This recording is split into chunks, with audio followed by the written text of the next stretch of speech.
Hello everybody, welcome back to Walking and Talking, the show where we walk and talk.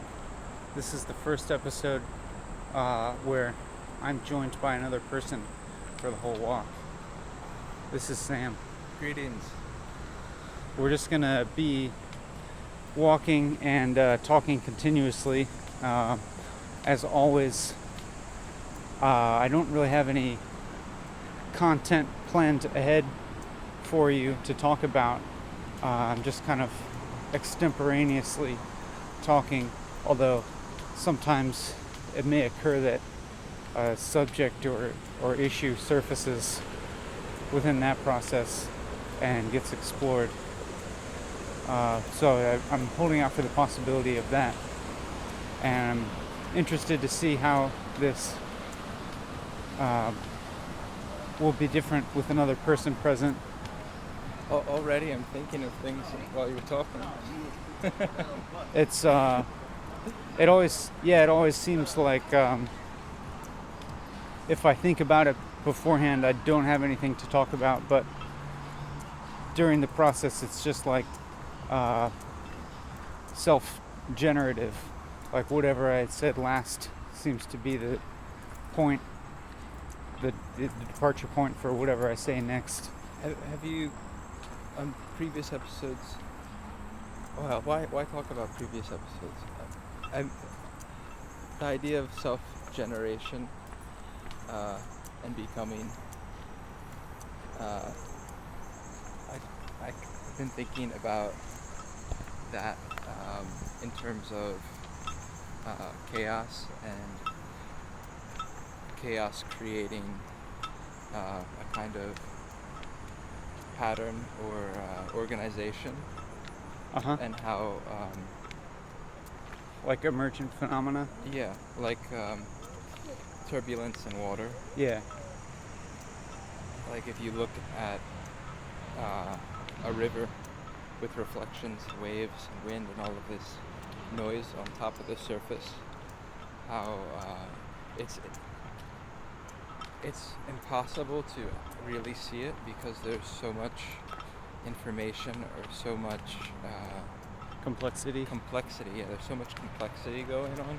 But at the same time, you can also see waves throughout, and depending on the angle or your focus, you can see different waves that are coexisting. But it's impossible to see it all at the same time. And well, you can identify patterns. Yeah, and that's like when you're just doing the introduction. That's what I was thinking of. I brought up that idea. Yeah. I kind of view life as being a emergent phenomena.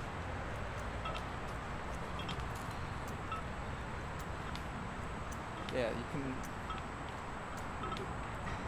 you can see it. I mean, when that clicks, then you see it everywhere.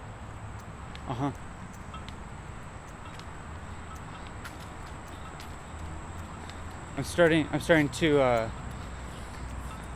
kind of think about the content of this conversation that we're having, and I had a thought about whether this content had a sort of quality of profundity or something, or at least an appearance of profundity. And then when I think about that, there's maybe some I like investigate. I mentally kind of investigate that to see whether there's like an inherent and real feeling of profundity in me when talking about a certain issue, or also if there's a certain preconceived notion that I should be talking about something profound. I guess that depends on your experience, or like what's going on for you. Yeah. But Like,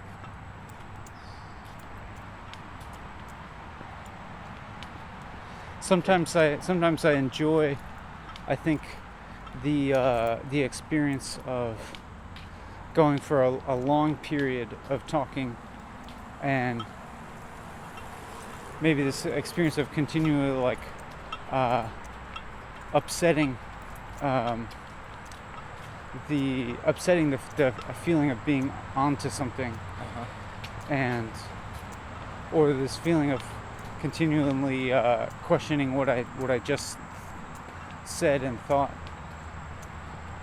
and like nothing feeling totally true. I can't say I wasn't honestly having that type of questioning just now.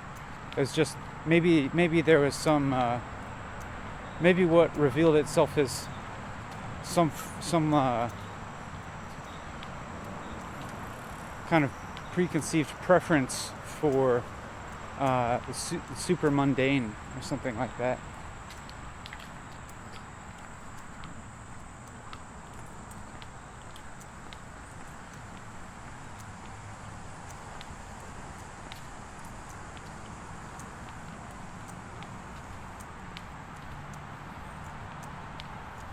In this silence that we had, I like this imagination, or I imagined the scenario of us doing this walking and talking episode and getting into like a very heated and intense argument. Really?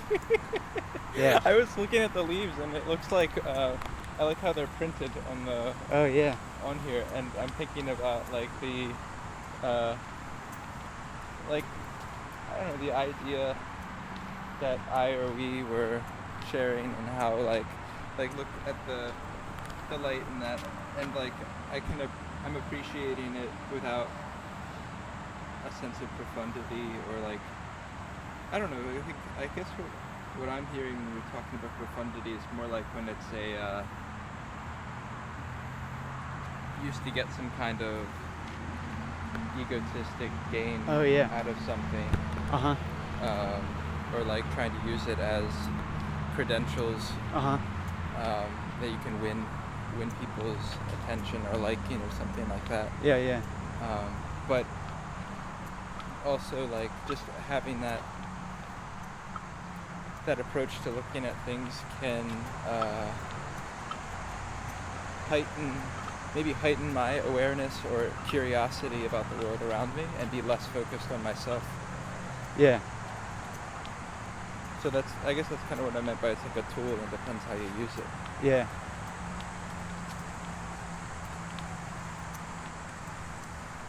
To be clear, this imagined scenario of us getting in a heated argument was somewhat humorous, and I imagined us laughing about it afterwards. But it was also humorous to imagine, because it actually seems very unlikely. Well, it's kind of hot, so we got 50%. We got the heated. The temperature is hot.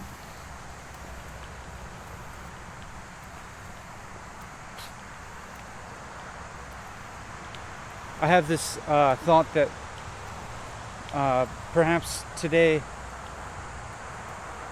my mind is particularly clouded and busy and active from a lot of stimulation of socializing and traveling in the past few days. What does it feel like? Right now it feels, I'm not sure if it actually feels like that. It was just like maybe beforehand there were a lot of thoughts that I was juggling in my mind about things that I would like to do, and social relationships that I would like to maintain and put energy into. Like an excited feeling, maybe restless? Maybe like maybe just like a juggling feeling, like there's so many streams of my life that I'm trying to take care of. There's some cool shadows. I'm noticing a difference in experience when talking with this camera Uh-huh. and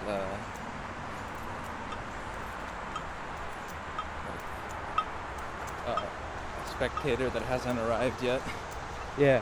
And how there's some kind of like, how that creates some kind of like engine between us. Yeah. It's an interesting feeling. I recently tried to make videos of talking and looking at a camera, or like just being in the frame and talking while doing something, and found it really, really difficult to feel comfortable talking as if there are other people there, or if I'm talking to somebody else, but they're not there, because I had to put on some kind of front, and it was like I'm always playing myself, I'm always playing some kind of version to myself when I'm doing that, rather than like just being silent. Yeah.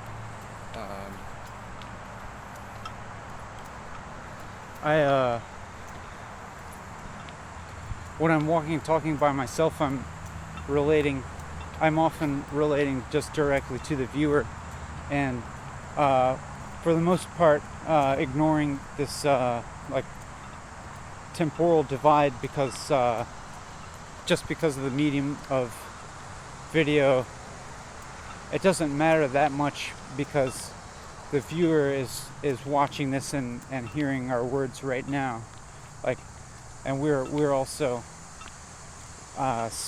speaking and saying the words right now, and even though like you don't feel separation.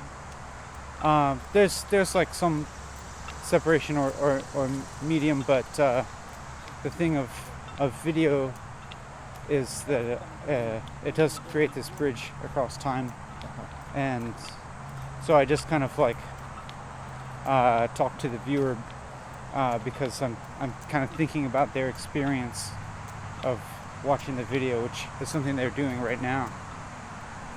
Yeah, when you say that, I feel differently about it.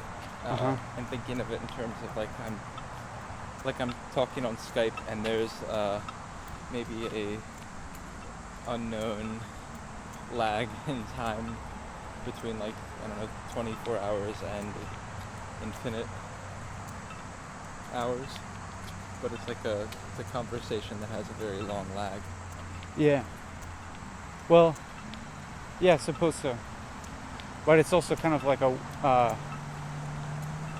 it's for the most part like not exactly a conversation, because the listener can't respond to us within the viewer can't respond to us like within the time frame of this video being created. They can only respond. Looks like a snake. Oh yeah, it's an inner tube. They can only respond like via comments.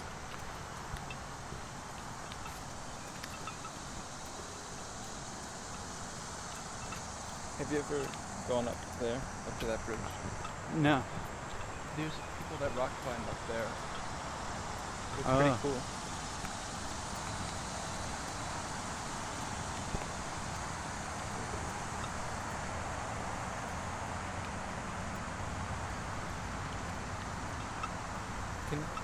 Would you mind if we like walked slower? Okay. I feel like the rhythm of my legs is directly influencing the rhythm of my mouth. Oh. I kind of enjoy the fast pace, but I'm willing to do this for now.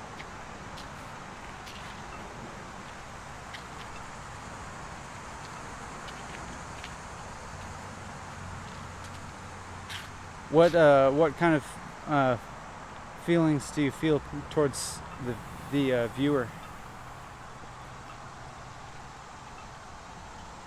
I'd have to think about it, and then it's like at that point, is it? I don't know if I can answer it if I'm like thinking about it. What feelings I have towards the viewer? I don't know. It's more like I have feelings towards you and towards this activity. Maybe a feeling towards the viewer is something like curiosity. Uh-huh. Because I don't know who the viewer is. Uh-huh. Interest and curiosity. And maybe hope. Kind of hope that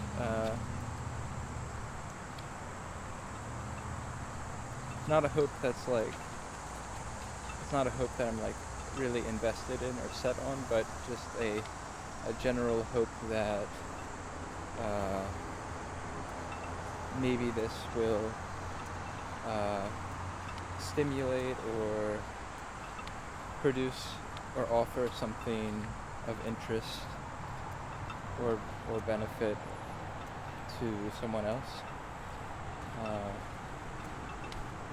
And I'm also kind of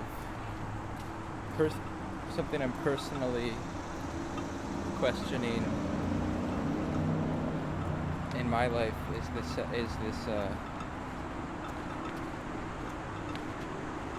motivation of benefiting others. Uh-huh. And I'm kind of questioning what it means to benefit, and questioning this distinction between activity that benefits and activity that doesn't benefit. Yeah. And like I was talking about earlier, the sense of not knowing myself and not knowing the world, having like a less coherent view of myself in the world. Also this, what had been a more firm, maybe even dogmatic idea I've had about benefit and harm, I'm feeling is being like thrown into some kind of like doubt and questioning. Uh-huh.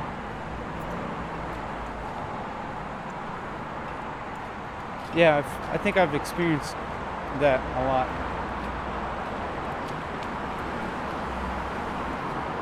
And I think that making these videos is one way for me to kind of like actualize that question, or like put that investigate that question. Like you're doing it without having an answer to the question. Yeah.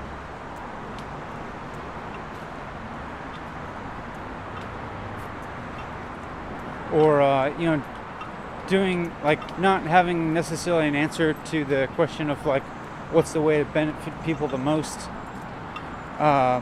or this question of like is it possible to benefit people, but at least being able to rule out some options of things I could be doing, and then move towards the things that seem like they are on the margin of that possibility of being very beneficial.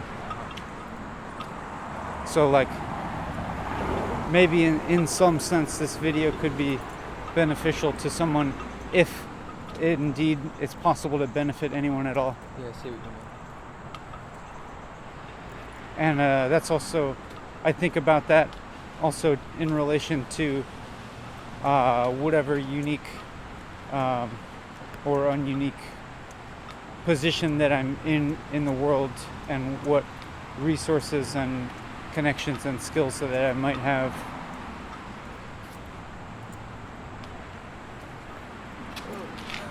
There's a suspended thing. Wow. It's just floating in Look, midair. its backside is sticking out of it.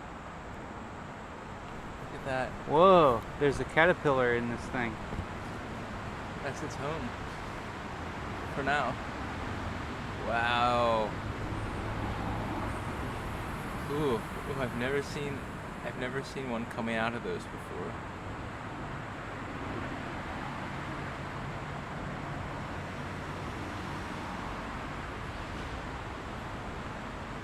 Wow, It's moving up and down a lot. yeah, it came from a very high place. A biker is gonna come by and get that thing Yeah. smacked in his face or chest, or her face or chest.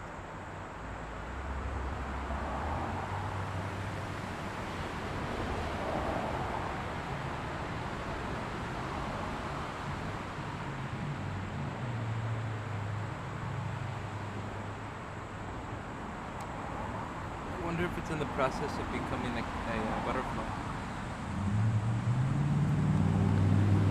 I would guess it's somewhere in that process. Or maybe it's still building this cocoon. I'm not sure what the reason for suspending the cocoon in midair is.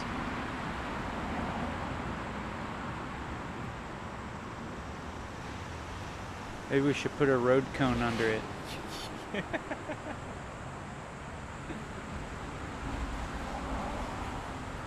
kind of a good idea.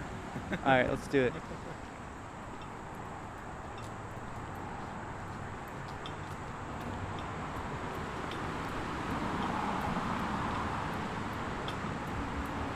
I'm not sure if placing this road cone under the caterpillars is benefiting the world, but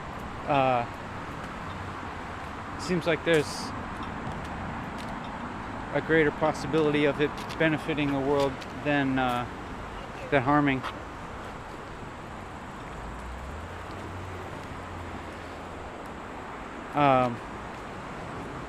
Whether or not it protects the caterpillar or not, and whether or not protecting a caterpillar is beneficial or not, I'm thinking, did those bikers already hit it? No, there it is. Maybe the act of putting this cone here, maybe the primary benefit is actually in stimulating imagination and wonder for anybody who might witness the cone and then witness the caterpillar, and maybe for the sake of this video too. It's still swinging wildly about in the wind, and it's hard to tell where the center axis of its pendulum is. All the way over here, right? Yeah.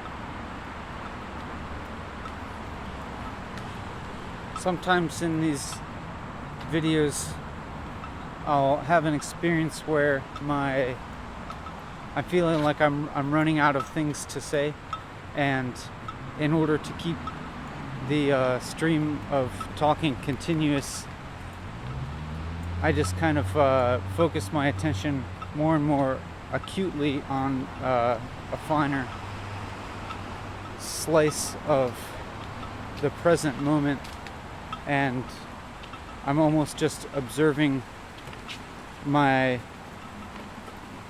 words coming out of my mouth and observing the sentences being formed in my brain, and feeling like I'm kind of like really on the experiencing the edge of generating that thought, like just trying to observed the process of forming my thoughts into words and saying them. Like right now, I kind of witnessed myself form the words "like right now," and then now I'm remembering like a couple seconds ago when I continued to add words to "like right now," and it felt, as I was saying it, I felt almost a sense of relief that I was able to find something that seemed true to say. And what was true was just that I realized what I was thinking and was able to articulate what I was thinking as the sentence kind of became very immediately self-referential, and that it was just talking about, the sentence became about its own generation.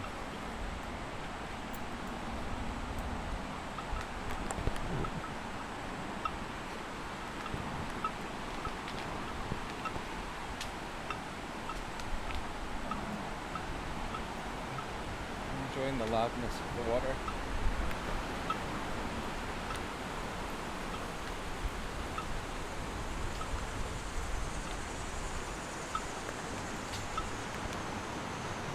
And I kind of try to keep talking as much as possible, maybe just to try to keep all of as much of my thought process exposed as possible. And I enjoy getting into that because it feels like I'm actually digging into something, and knowing that the listener is able to hear all of this, it almost creates a kind of accountability or something for my thought process, and holding myself to this stipulation of not stopping talking is like kind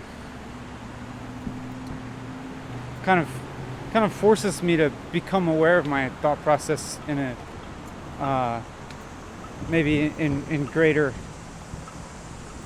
clarity than I might if I were just being silent and walking without talking. You're constantly remembering what you're doing when you keep talking? I'm not constantly remembering, but I often think about something that I just said, and the next thought is often just a thought that is about the last thought that I had. So there's some memory involved, but I enjoy the moments where it's where it feels like a very short term type of memory. So that there's very little gap between what you're remembering and what you're doing right now. Yeah. Although, like, in the last episode, I noticed that it involved some longer-term memory, and that there were some questions or issues that arose early in the video, and I went off on various tangents, exploring different aspects of those questions, and then I remembered the initial question and kept returning to it to explore different aspects of it, and felt that I had explored the issue somewhat in depth by the end, and that was satisfying, or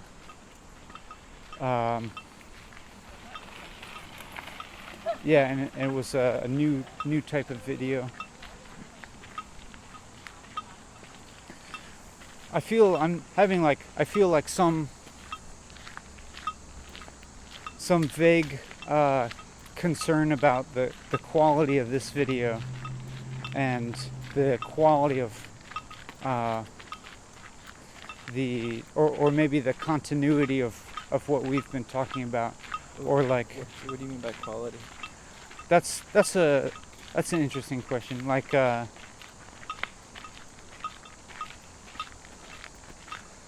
maybe I'm thinking. I think I'm kind of imagining the viewer's thoughts and feelings in relation to seeing this video, and imagining what the viewer might be thinking, and if and whether the things that we're saying seem relevant and engaging to the viewer. And I guess that reveals that I actually like do care about the viewer's experience and want it to be something that's Worthwhile? yeah, worthwhile, like and maybe not necessarily strictly engaging in an entertaining sense, but at least providing us like a very like at least providing a substantive type of subject matter that could stimulate deep kind of thinking and you reflection. You want there to be some kind of content for viewers to receive. Oh, like that. And you're feeling or fearing that maybe right now we're not offering enough content or content of a certain quality that people can take and use or enjoy. I guess the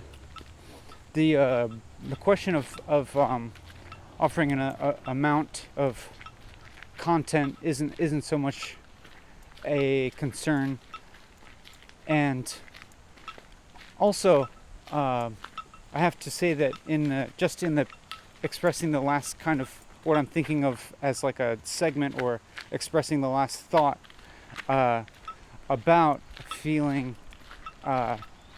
some concern about the quality of the content. In doing that, in expressing that, I started to feel more reassurance or more confidence about the quality, because maybe the way that this was expressed felt like the quality that I might have been looking for.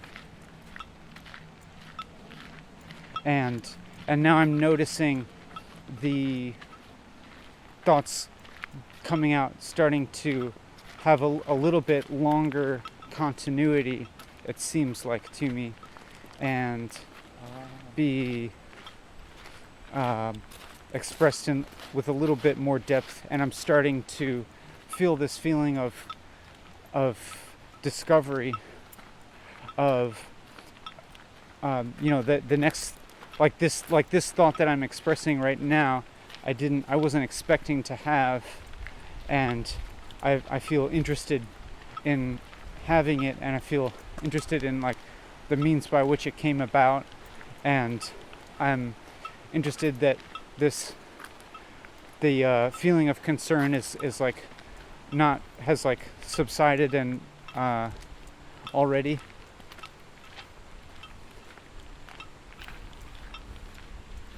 For me, we have a somewhat set amount of time that we're doing this, and having like agreed upon going for this walk together, and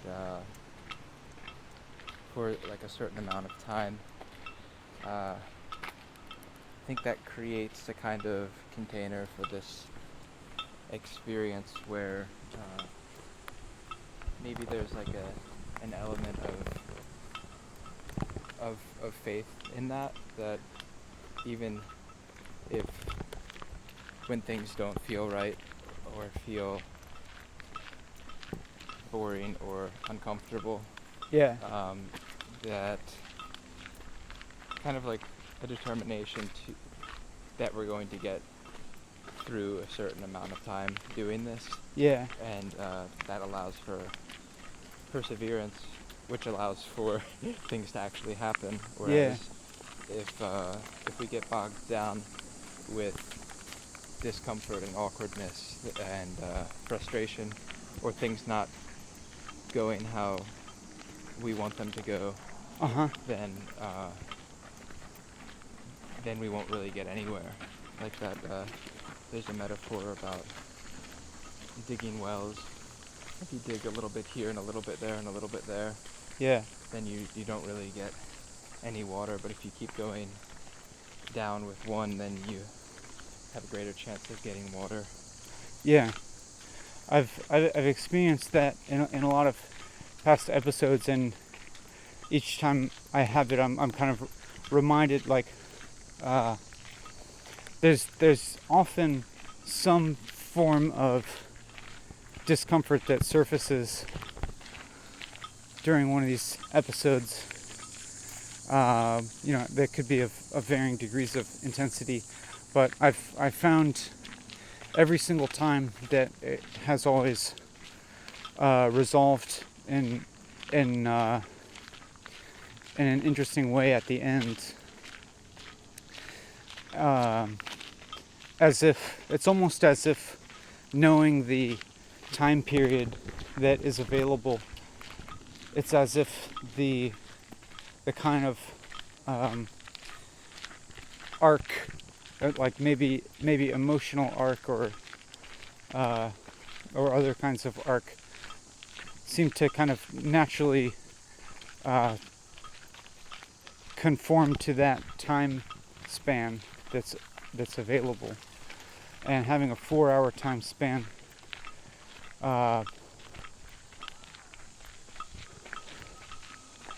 think allows for, like, maybe a more, well, I'm not sure about more in depth, but at least longer, just by definition. It seems to me like having a 4-hour time span allows for coming in and out of discomfort and satisfaction and dissatisfaction.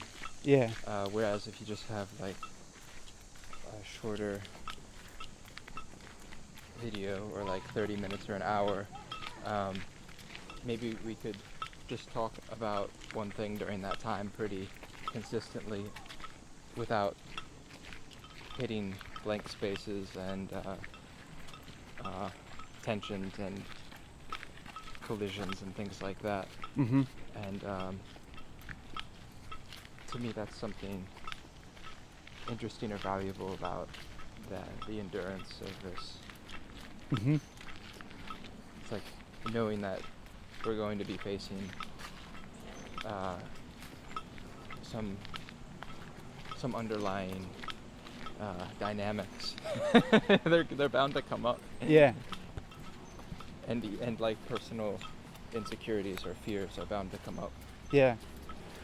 It seems to me that in this moment, both of us are able to frame this experience pretty positively, and I don't have any. I think I have no problem with framing things positively, as long as it's, like, not unrealistic or anything like that.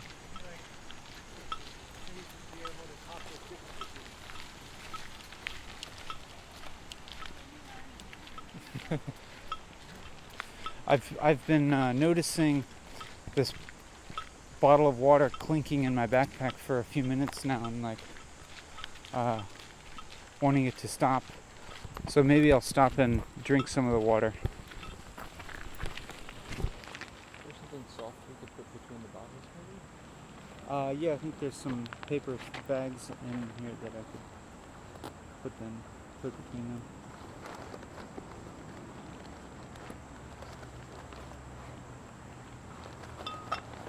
As I pull out this water, sometimes I think about trying to maintain the stream of talking while I'm doing it. But I'm going to take a sip of water right now. A little bit of seaweed in it? Yeah. For electrolytes. I was wondering if as soon as I started drinking water, you would pick up and pick up the talking. Yeah, I thought about it.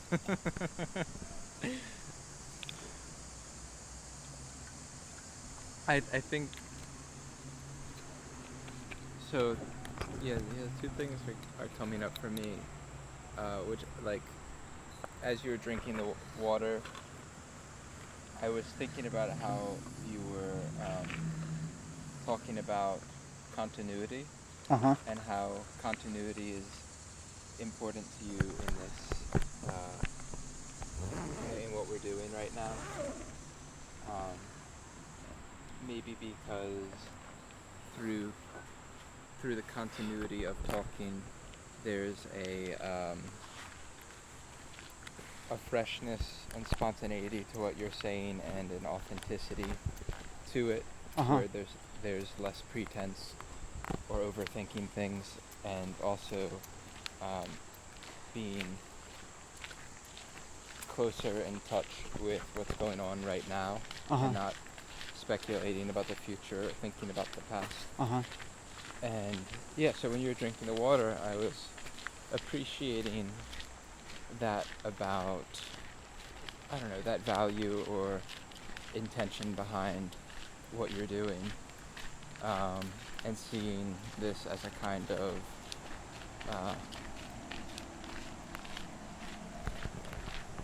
it resonates with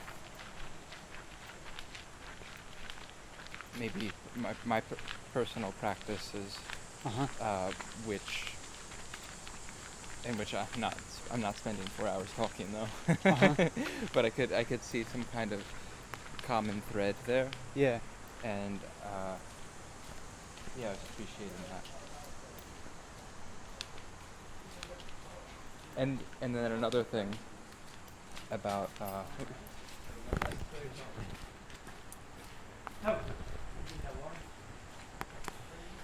another thing about that pause. I guess I appreciate the idea of continuity with talking, but also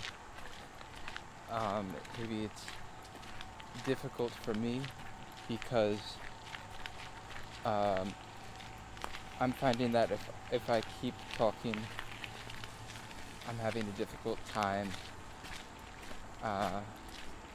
being aware of other things other than like the words I'm saying, the thoughts I'm having, and the vibrations inside of my head. Whereas if I pause and I look around and I just observe what's going on around me and what senses I'm taking in, I guess I'm trying to like find a balance in between both of those right now. So that when I'm so that I don't go through talking and kind of like wasn't even there the whole time we were walking. Do you know what I mean? Yeah. I think of the continuous talking as like a kind of giving life to this verbal form of thought, and there's definitely a value judgment I'm making about an awareness of like the surroundings, world, yeah, and my sensations, yeah, versus an awareness of more like mental, verbal experience. I think there's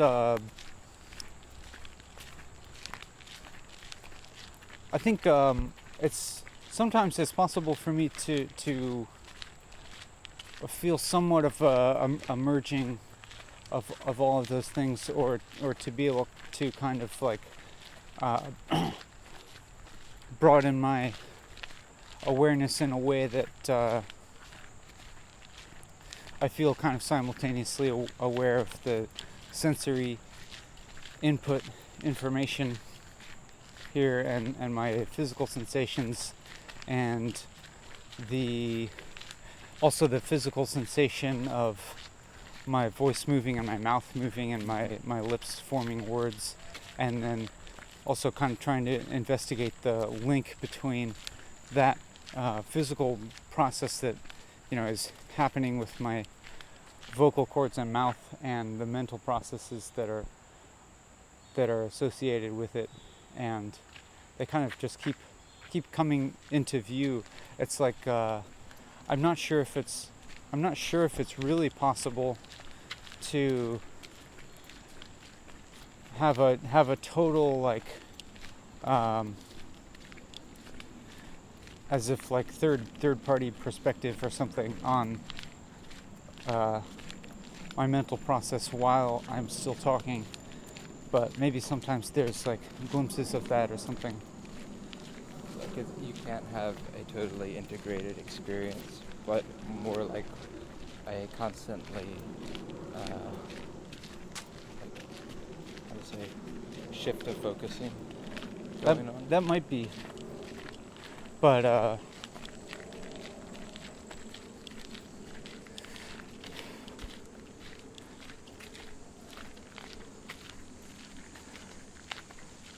like right at this moment, like there was a real brief pause before I said something, and I noticed myself focusing in on a more more acute, thinner slice of the present, which maybe one of the mechanisms for that was focusing a little bit on my visual field and kind of letting the broader visual field come into my awareness rather than just the center focus of my vision field.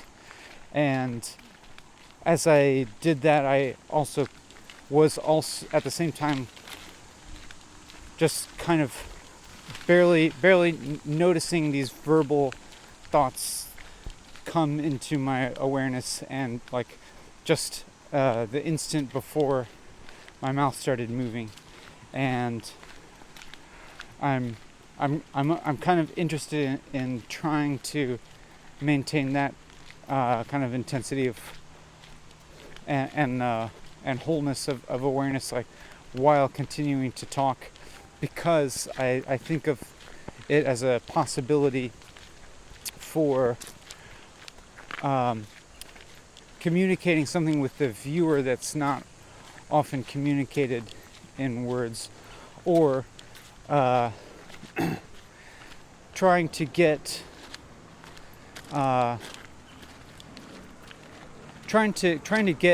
as close as might be possible with words to transmitting that actual experience rather than communicating an abstraction about that experience.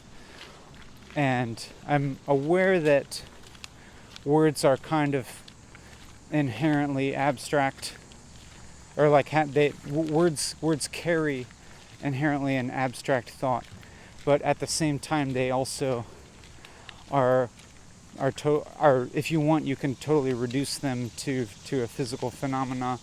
And like in the case of the listener, they like I can use the conceptual dimension of words to draw the listener's conceptual mind towards the fact that they're hearing sound that's coming out of their speakers or their headphones, or however they're viewing the video, and just draw like, and then their attention might start to shift towards the more physical aspect of that experience, which and away from the conceptual, which might affect a kind of shift in the quality of awareness. Like saying headphones or speakers, and then guiding a kind of noticing of those things.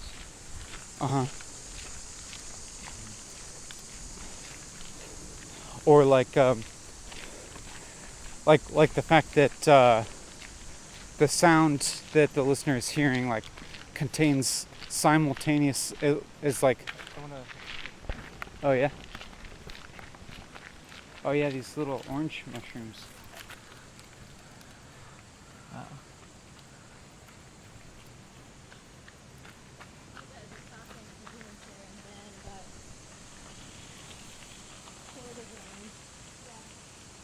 I think these are not chanterelles. They look kind of similar though. The way this one, the gills are I'm gonna smell. decurrent. Smell this one. Looks.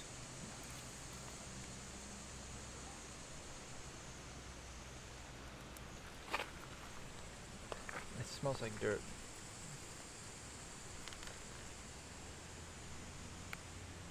I usually smell a chanterelle. Yeah. It's also covered in dirt. Yeah. Well, I think I see these a lot. Usually a little smaller. Like, I think it's the same as this one. Which I don't think is a chanterelle.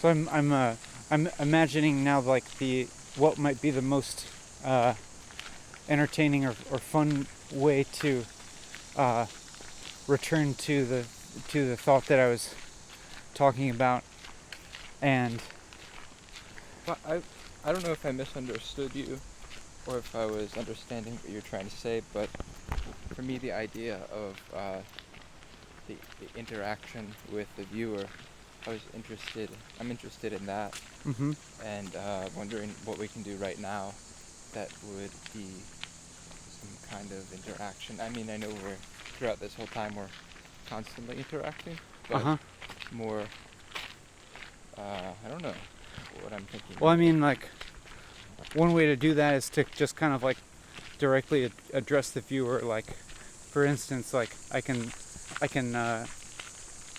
like say hi to you or something, as opposed to Sam, like, and just try to like express that, like, I would hope for you to feel kind of some sense of inclusivity to this walk, even though you can't really actively respond in a way that we will receive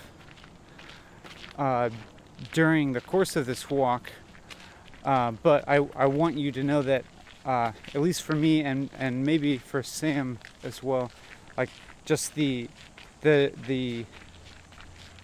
you're watching this, like you're the knowledge that this is being transmitted to you is has an effect on my quality of experience while doing this, and kind of propels me to continue doing this and to continually talk.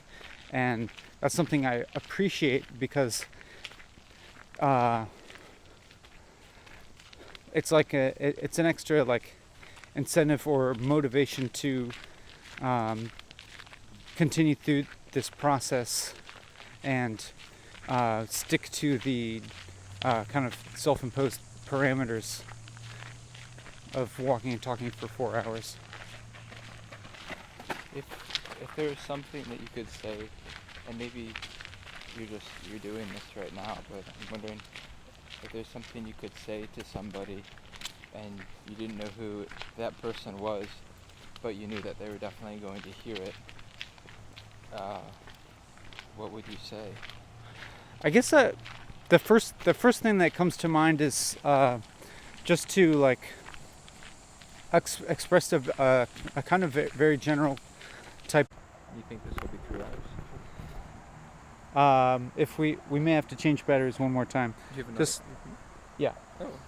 So the batteries ran out, and I'm not sure exactly how long ago, I'm not sure exactly how long we've been talking while the camera was off. Maybe like 3 minutes. Yeah, maybe just a few minutes. But just to recap what I was saying, it was about what I would in response to a question that Sam asked, what I would want to express to a viewer whose identity I don't know, and it would be to express a general kind of feeling of empathy and relation to this shared experience of being a human and being alive right now, just this experience of life. And then Sam started talking about what an analogous act in the pre-internet world might be like, which would be writing letters to people that he didn't know. And what you said sounded like expressing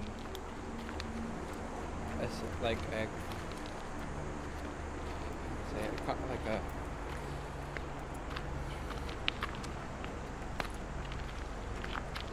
a universality, or like a shared experience of being human with other humans. Uh-huh.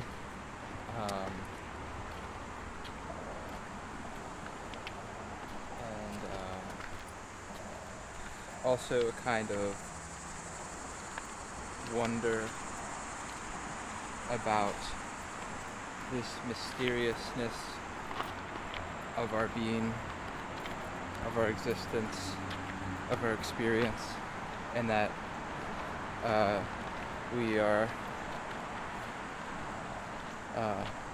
ostensibly each in that mystery and experience together. Yeah. That's. I enjoy how you worded that. And I was thinking about what I would want to say.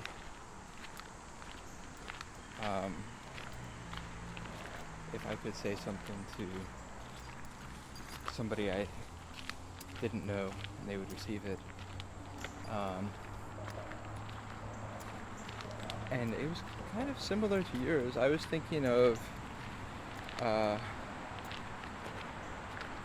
something. I think we'll want to turn around here.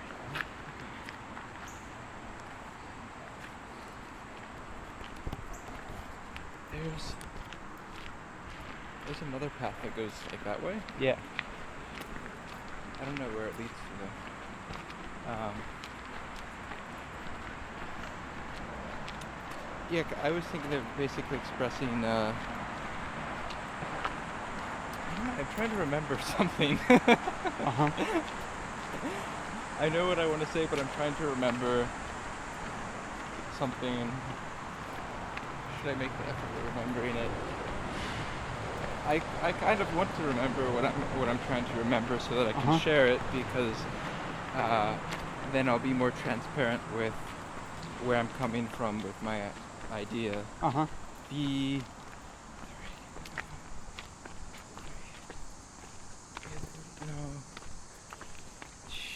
I could talk for a while if you want to take some time to try and remember, if that would make it easier, but it might make it harder. Yeah, I'd rather just do my best right now and say, in a book of instructions for how to be a bodhisattva, there's, I think the first one is, I don't think instructions is the right word, but they're like little ideas or phrases, maybe like 36 of them, and I think the first one is this precious body, this precious human body, so difficult to obtain, and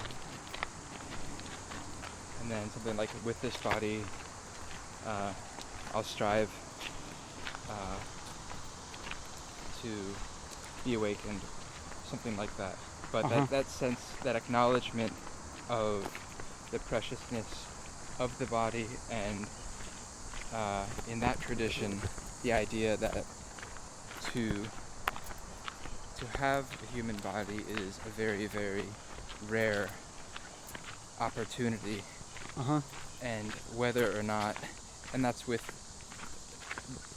the idea of past lives and many layers of existence, whether or not you believe in that or I believe in that, just the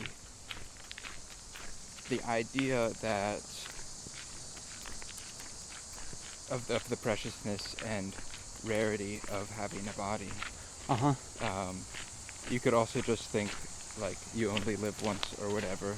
Yeah. That kind of cliche, but I think that's something I would want to express, like I would want to say like hello and YOLO.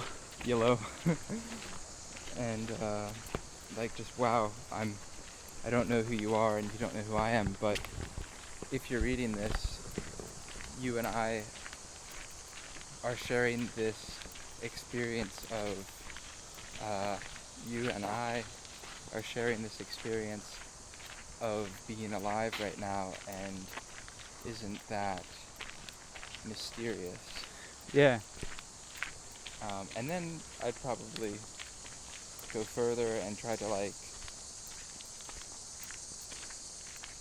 maybe just ask or hope with some kind of motivation of stimulating another person to like question what kind of possibilities they have in life, to like what are your priorities in life, or what does it mean to you, and how can you manifest yourself in a way that's meaningful to you.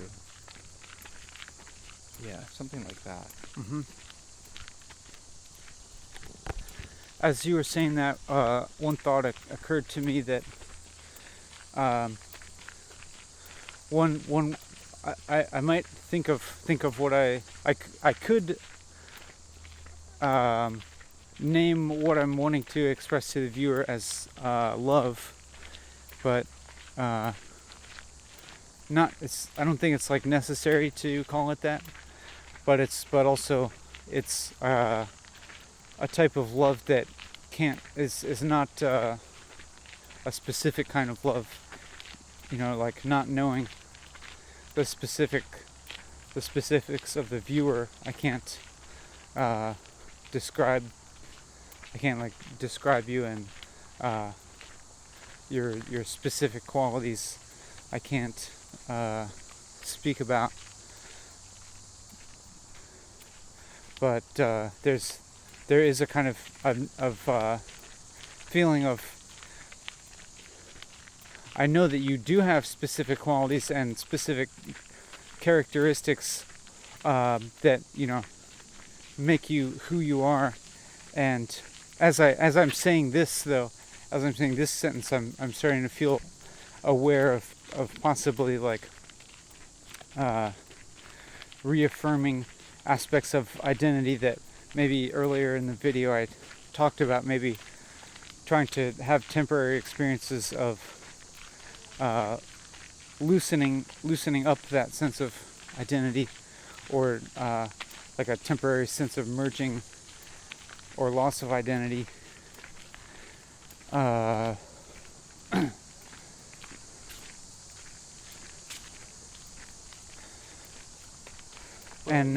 now the thought I was saying like has less weight, because I was going to say something along the lines of the specifics of who you are manifestations of a kind of like greater the like greater processes that govern reality as a whole, and in some way the specific is not cut off from the whole or something. But now as I'm saying this, it feels it doesn't feel like it means anything. like what I just said is almost like a convoluted way of saying nothing in a way. I when you said that, I don't know. It I was there. meant something to you. Okay. Yeah, it meant something to me, but when I'm hearing you say this, I'm like a little bit I didn't grasp all the pieces, all the threads that are coming out, but kind of what I was thinking was whether or not you believe in a clear sense of self or a coherent sense of self, or you believe in a very fluid, contained, constantly changing and constantly affected in layers of influence, like not having a self, whether or not it's I think the way you're describing love still is a meaningful idea, because okay, so we are these constantly changing, permeable beings, and we're both in that, sharing that as much as like as I mean, do you get what I'm saying? Like, yeah, to the extent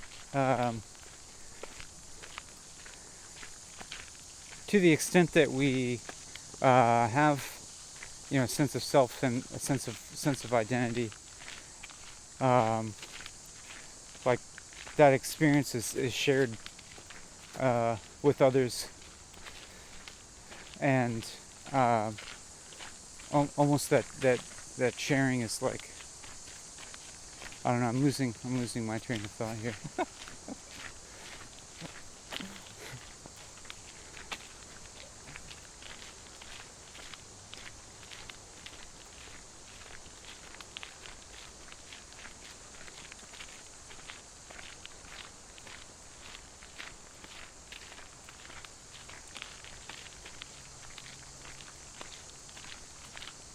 And then when there's this gap, I usually I'll maybe be thinking of ways to jump in with a new thought, but then I just have to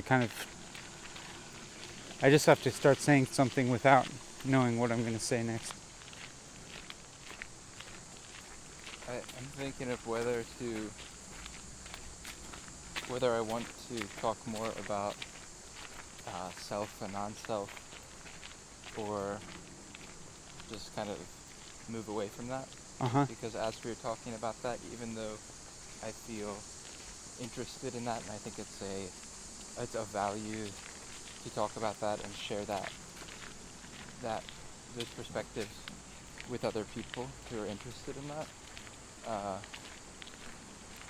I find that maybe we are getting a little lost, or like again, like the quality of what I'm saying might not be coming across as well as I would like. Well, there might actually be a better way of kind of actualizing the kind of idea that we're talking about, that may not have so much to do with the content of what we're saying. Although, as I said that, I started to feel a doubt about that. Like, for us to be talking about self or non-self, I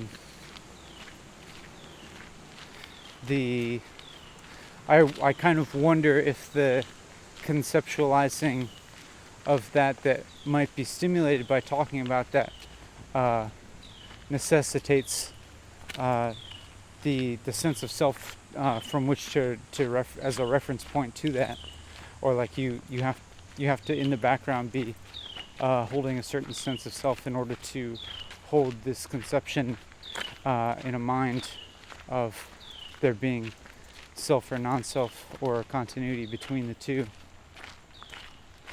For me, I still feel like a desire to say something about that. Yeah. I think it's important for me to clarify about like self and not self. Like, to me, my understanding or my perspective is that having the self or the selfhood is an apparent reality, and non-self is a more subtle reality, and that even though they sound like contradictions of one another, that they're actually coexist. Yeah. And that to deny self altogether is a kind of it's an extreme, and to deny non-self is another extreme. Yeah.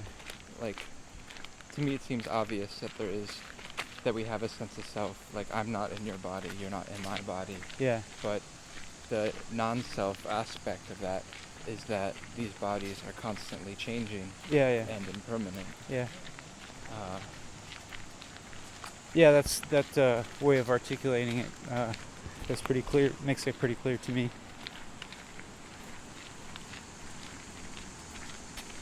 So that's how, I don't know, you can talk and expressing empathy towards another person of this shared experience of non-self or like impermanence. That contradiction can be kind of held coherently.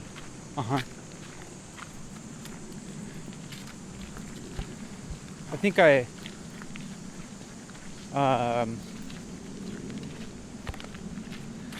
sometimes maybe when I think about these things, I just kind of try and investigate on like the level of perception and sensation, to what extent I am feeling like a self or not. And so maybe that just kind of involves like being aware of like the feelings in my body, and or also just attention to like what I see as sense perception coming in.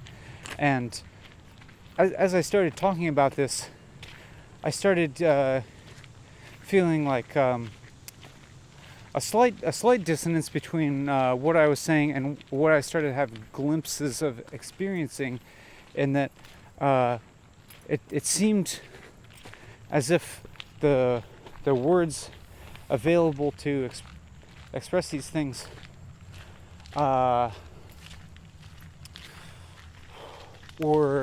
the ones that I was saying at least were mostly representative of a separate self that is here, and able to reference ostensibly external things like sensory data, like coming into my eyelids. Like there's like if I talk about my sensory input, then it means there's me here, and then there's information that's separate that's coming in. But I can start to have like little glimpses where I don't experience that as separate, but my mode of talking, I can't tell if there's, I'm not sure if there's like a way of speaking that seems to like encompass that experience.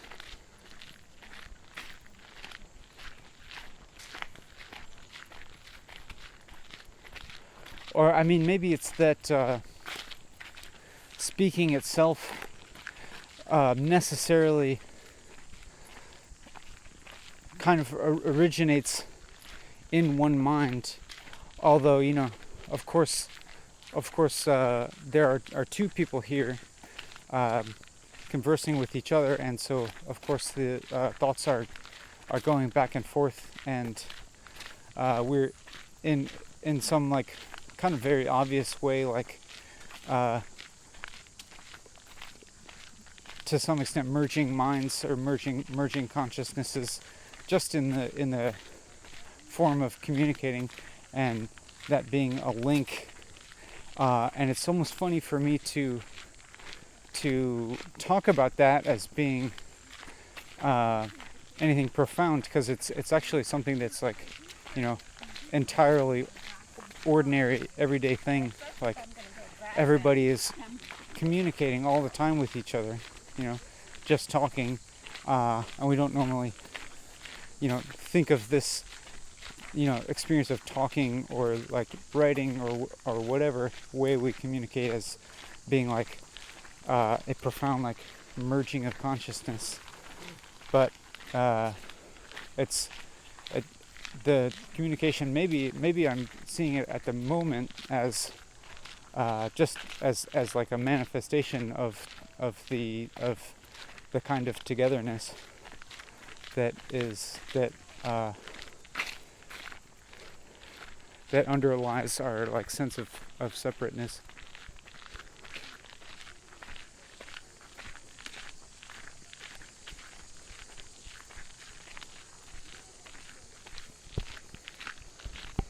Yeah, language is, when you're saying that, I'm seeing language as a non-physical body that is like, how to say it, like all of our individual selves are, well, depending on what the language is, but in a group of people that share a language, it's like these individual selves are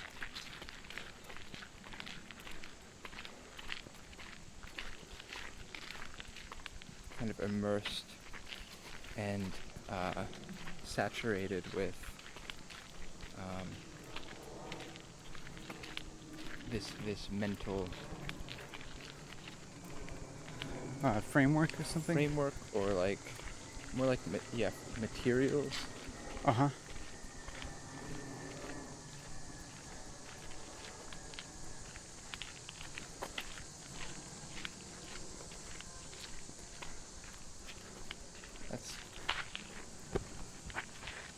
like that. Oh, these are crowded parchment. It's called burrowed. Oh yeah. Hey, what did you say? Parchment? Crowded parchment, is that fungus?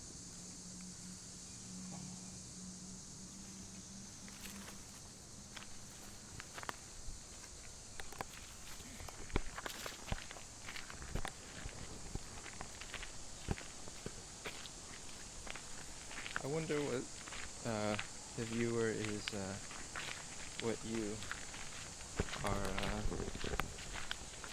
feeling right now. I started to think about, or it kind of dawned on me that I had taken some like extremely circuitous route to just describe a like completely obvious everyday phenomenon, and which is interesting to like to go off on some like path of profundity or something, and just have it arrive back at the like completely mundane. And I'm able to enjoy that right now. So I guess it implies that it could go the other way too. That is like, and maybe you could say that there's profundity hidden within the mundane, but at the same time that it's still mundane.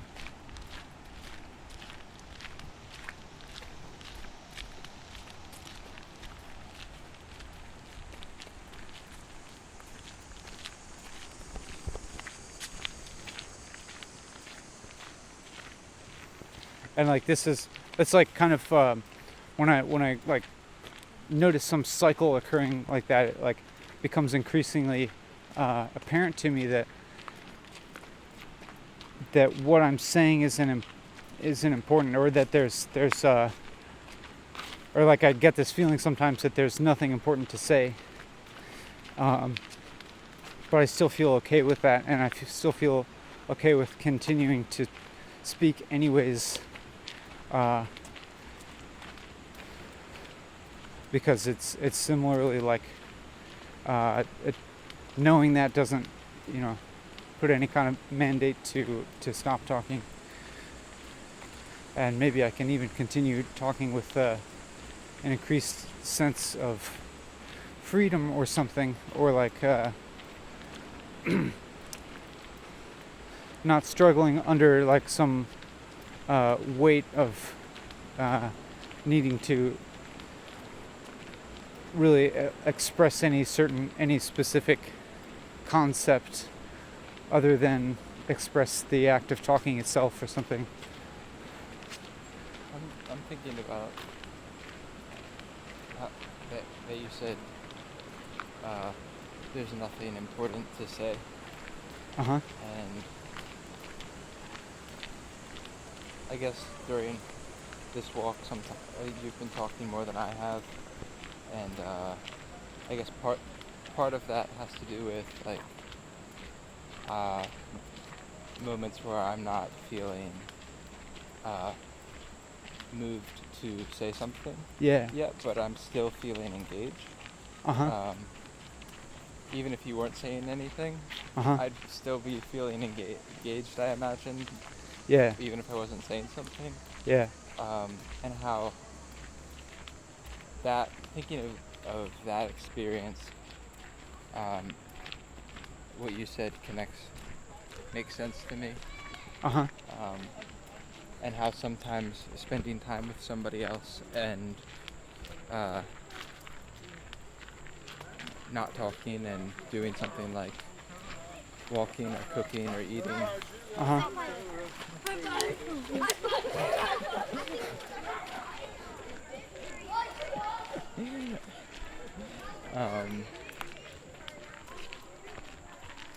They just sucked out my thought through my hand. That's probably okay though, right? Now they're burdened with thinking. Yeah. I was Like this experience of talking or not talking with someone else. Yeah, sometimes it just doesn't feel. Sometimes talking doesn't feel like it's really offering much or contributing much to a situation, and it's actually clogging things up or making things like unnecessarily complicated. Yeah. So then again, that resonates. Yeah. You said resonates with me. But there's a third thing that I'm thinking of where it doesn't resonate with me is when I've heard something from somebody and it's felt like either it met some need of mine, like to be among many different things, whether it's like, well, what's a need? So be generous with viewer, please be generous with what I'm trying to express as like vague and conflicted some of these words may sound to you. Sometimes hearing something from somebody else meets a need or desire of mine of like understanding or connection or reassurance. I feel particularly conflicted about reassurance. Understanding. Let's stick with understanding. The connection, attention. Sometimes it feels really good to and meaningful, and maybe even like healing to meet those needs through talking or hearing.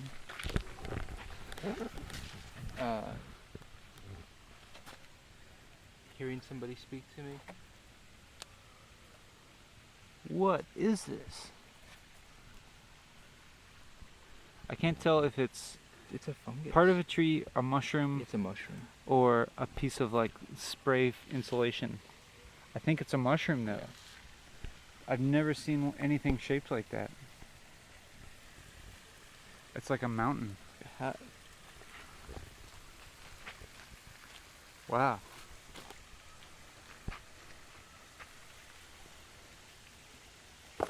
Feels like a dried up gourd, but a very thick gourd. I think it might be foam. Think so? It looks like it's got these drops on it. Oh, it sounds like foam.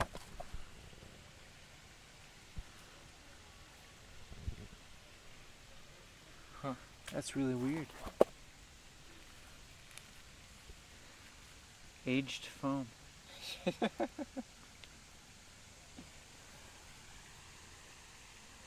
What a baffling object.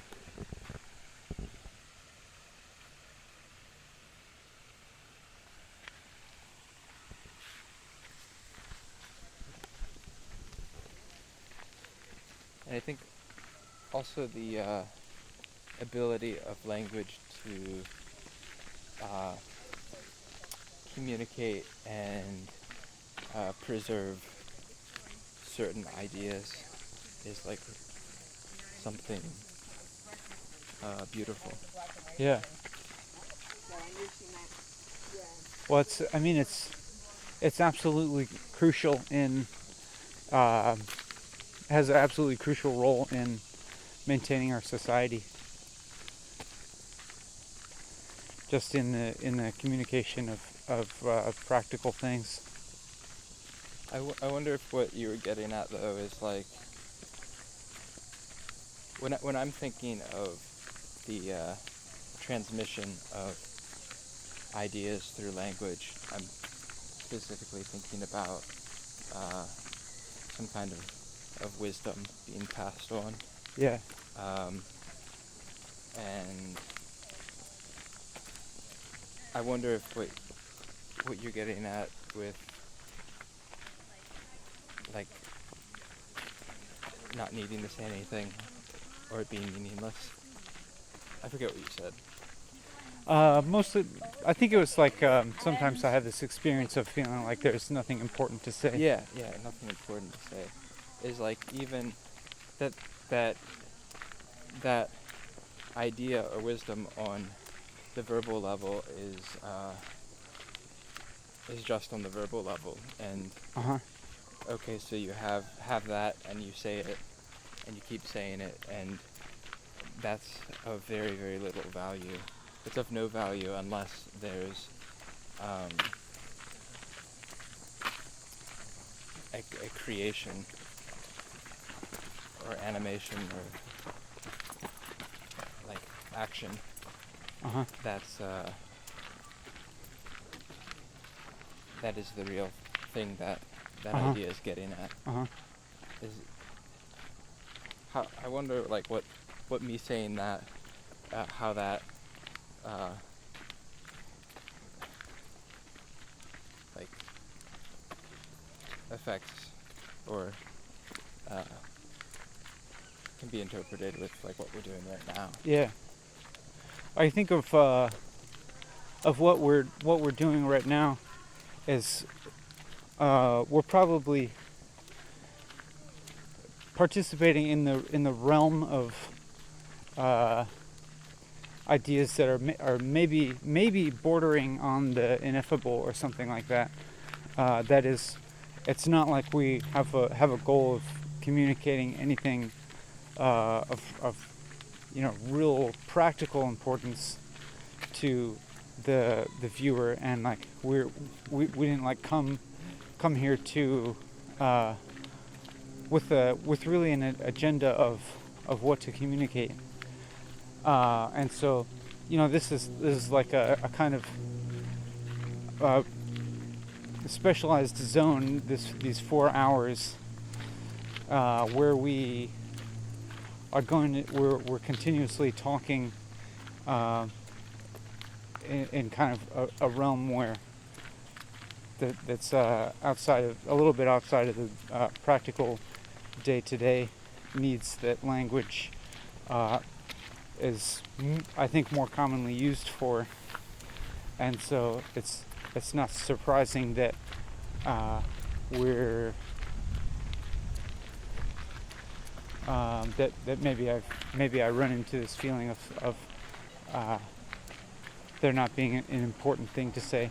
I guess maybe this is actually a practice of like letting language exist and generating language that's maybe not so beholden to other means. I've got I've got a suggestion. Uh-huh. You could offer the viewer some like a little visual tour of where we are. Uh-huh. Maybe that might be enjoyable. I imagine if I was watching this, I would be curious about like, so where are they, or what's? Oh yeah. Yeah, I'm thinking about. I mean, first, one thing I can do is just kind of like turn the camera outwards so that. Have you been doing that? No, I've mostly been pointing it towards us. So, pointing it outwards will give, I think, a broader view of where we are. I don't find it so necessarily so important to talk to name the place that we are, or yeah, not thinking of like naming or something like that, but just like show some of the surrounding. Yeah. Because maybe. I mean that would be another mode of connection, of sharing experience through the pixels on the viewer's screen, being arranged in a representative way that correlates to the photons that are entering our eyeballs. I'm thinking of the act of showing the surroundings as a way of trying to make this experience more interesting, or more interesting or captivating for whoever's watching it. As maybe like that's a act of generosity, or like consideration, and maybe like if I'm telling whoever's watching this that I'm doing, or you're doing it out of that, then that might change. It might be a little bit of a different experience for the viewer, instead of just like the camera moving and it's showing the same thing. Yeah. But knowing that like I'm thinking of how they are right now as they're watching it, and that I'm like have some concern. Yeah. In that way. Yeah. I mean, probably. Oh, toad.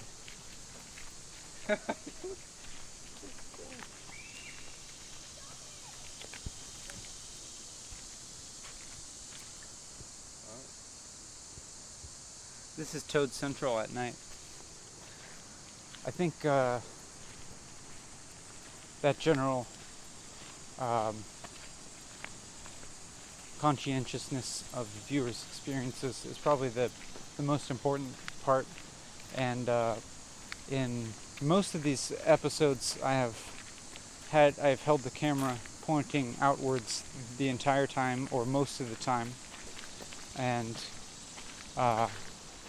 received some requests to film myself, and I thought about that, and I thought about filming myself as another act of generosity, and kind of exposing my face and my facial expressions, and thinking about how relating to a face is an engaging thing for a person to see a face talking. And Can I hold the camera and do the side of your head? oh, I might want to face the camera while you do it. And yeah, this is a different experience for me. Oh. Oh yeah, watch out! There's a bunch of puddles. Of being filmed, this is a very different experience. Like now maybe my whole body is in the frame. And, Yeah. It almost is. It's a whole new level of exposure that I haven't actually been able to experience while walking and talking by myself, just because there wasn't a practical way to film my whole self.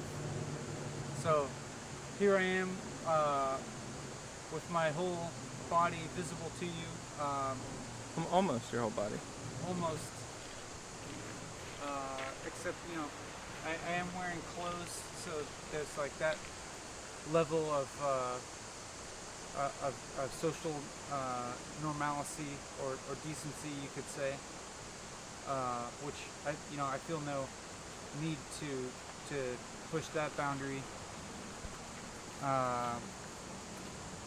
It's also different for me. I haven't looked at you in the face in like Oh yeah, an hour and a half. yeah. We've just been hearing each other's voice pretty much. Yeah, and that was interesting in the way that like I wasn't really looking at your face and I wasn't seeing my face, and it was our voices like in this kind of dance, Yeah, getting mingled together, yeah, and also like the absence and presence of the viewer was also there too. And kind of, yeah, feeling that. yeah. I wonder. I don't know. Maybe the viewer is like. I'm sure that some of the viewers have watched a lot of episodes before, and this would be the first time they've seen my whole body at one time, I think. Again, I am back up even more. Yeah, you're all the way on there. Here I am just like presenting my body. And like turn around.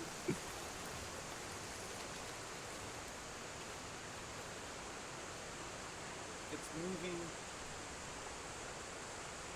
I'm speaking. I'm perceiving.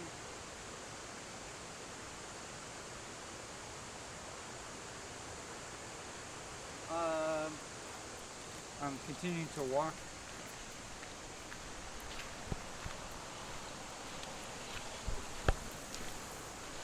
I'm kind of looking at the camera. It's in a way, it's kind of like making eye contact. Feels more like making eye contact than this is useful. Yeah, that's useful.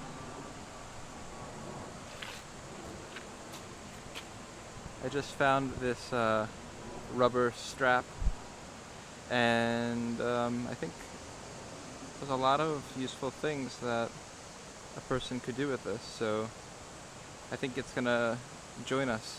Yeah.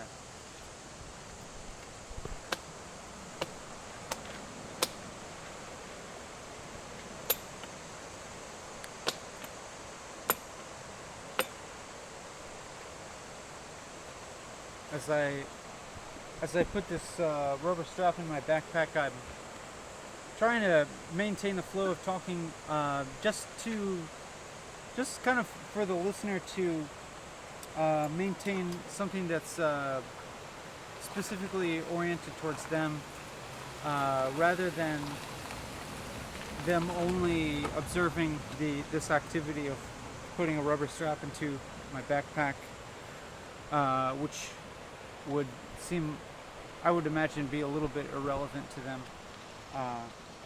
because it's more like just kind of specific to our lives.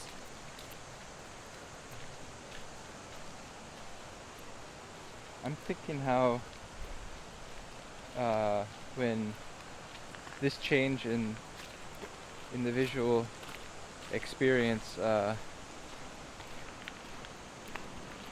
takes maybe some of the Could I film you while you're talking? okay how it might take away some of the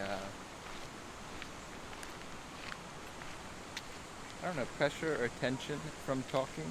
Yeah, that's or like possible. When if I don't talk. Yeah, if you don't talk, there's still some form of expression just in your physical movement. And also the scene around me Yeah, and seeing me move through this place yeah, might just be interesting in itself to watch, or have some kind of interesting quality. More than like a up close of my shirt or of my feet yeah, or something like yeah. that. Yeah, I think at least it's going to be a less kind of like claustrophobic viewpoint by having a little bit of depth. When you said claustrophobic, what happened for me is like I'm interested in thinking of claustrophobic viewpoint, and maybe for someone watching us talk, and it's like a very up close claustrophobic visual. view, maybe also in our words. Maybe somebody might feel claustrophobic. Yeah, I can imagine that, in that it's kind of. Like dense. Oh, do you mean in the audio quality, or like in the actual like subject matter, or the continuity? Both. Yeah. All of that. Yeah, yeah. And I'm curious, like, what having this more spacious perspective might do to the continuity. Yeah. Of our thinking. Another thing I think about is the viewer's relationship to their screen. I know that many viewers, or at least some viewers, just listen to the audio, maybe while they're doing some work or doing something else. Whoa. Oh, a dead mouse being eaten by yellow jackets.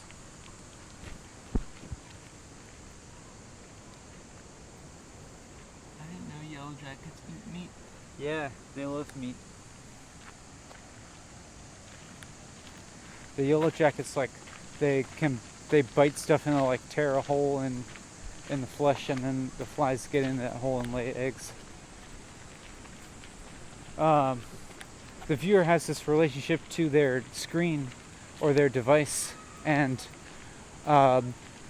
they also have this option to be, very close to it, have their face close to the screen, or they could back up and still listen to it and just kind of observe their screen as one object within their environment, and that could be a way on their end to kind of alleviate some of that close-upness and give like a greater variety of depth of perspective.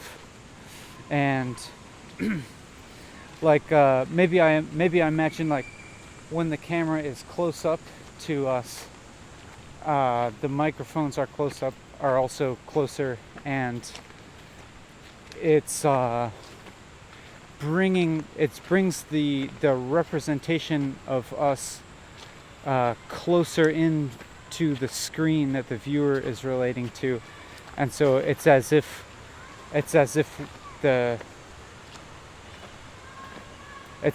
we're closer to them or something like that. And maybe if we're close up to the camera and therefore to the screen, maybe that's motivation for the viewer to, like, maybe step back a little bit, or put a little distance between themselves and the screen, because then it's like, you know, the computer or whatever is like kind of a representation of us in the viewer's space. And if the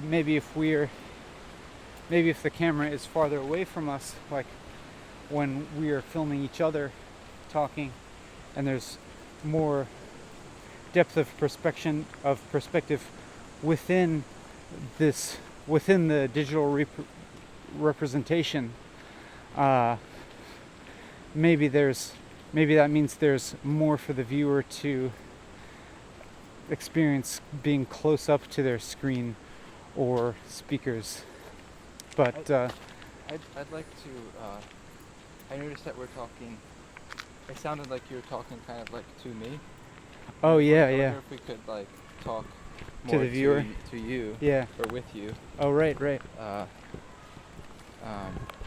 I was thinking, like, it could be interesting. Having, like, I wonder if having some kind of interaction during this time that we're together, where the idea that I had is making some kind of suggestion to the viewer, and then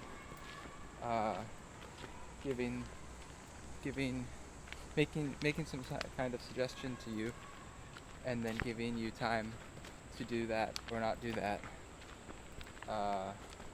and then maybe asking you how it was. But the lack of response might make that a little bit difficult, maybe, or awkward, but at the same time, Or maybe like we just have to kind of imagine their response, if that. And just the ideas that I had off the kind of spontaneously were like, maybe right now you could think of someone, and if they're like nearby, then you can take a break for a moment, and maybe connect with them, and just like I'm not sure how specific. I could be really specific with certain things, but that kind of like thing, and then come back, and or it could be more of like a journaling or artistic activity, as a way of like processing what's going on for you right now, and kind of staying in tune with yourself. And yeah, There's always this option of pausing the video and resuming it later. I often like to do some kind of somewhat kind of repetitive manual activity if I'm listening to a long piece of audio, or even watching a very long video, like cracking nuts, for instance, if I happen to have a lot of nuts to crack. Big skin of a tree. Yeah.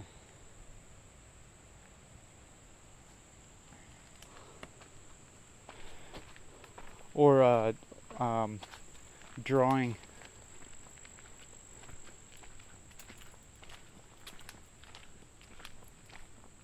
I wonder what you're doing as you listen to this or watch this, if you're like giving your full attention to it, or if you're taking it in while also doing something else.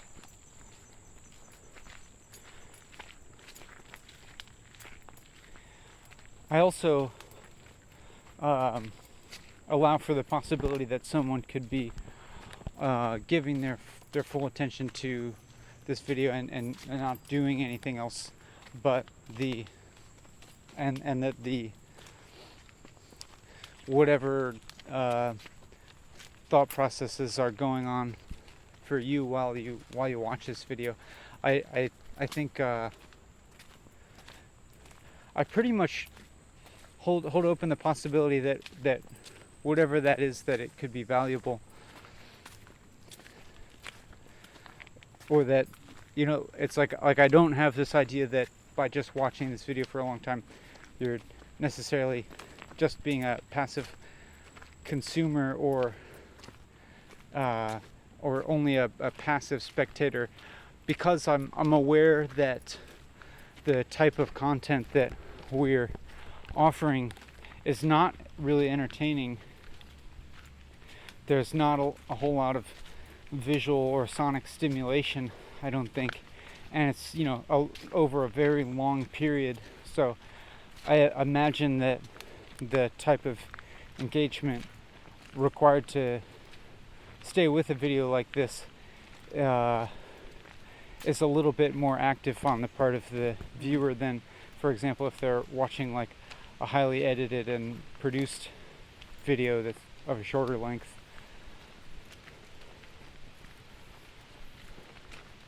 And I also allow for the possibility of a viewer kind of like drifting in and out of paying attention to this while it's playing.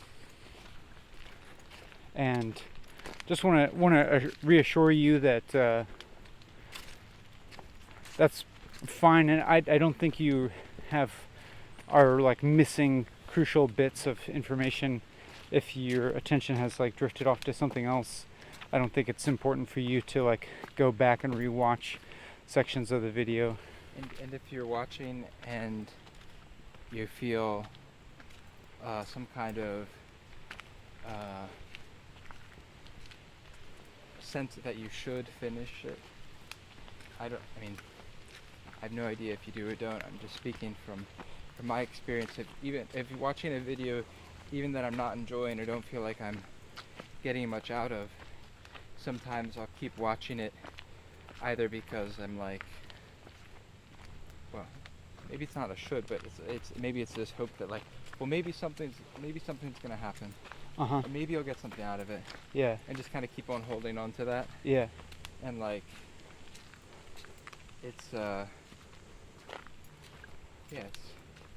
yeah, I would mostly hope that if you're continuing to watch this video, it's because you're actually continuing to feel engaged by it, or at least continually enough.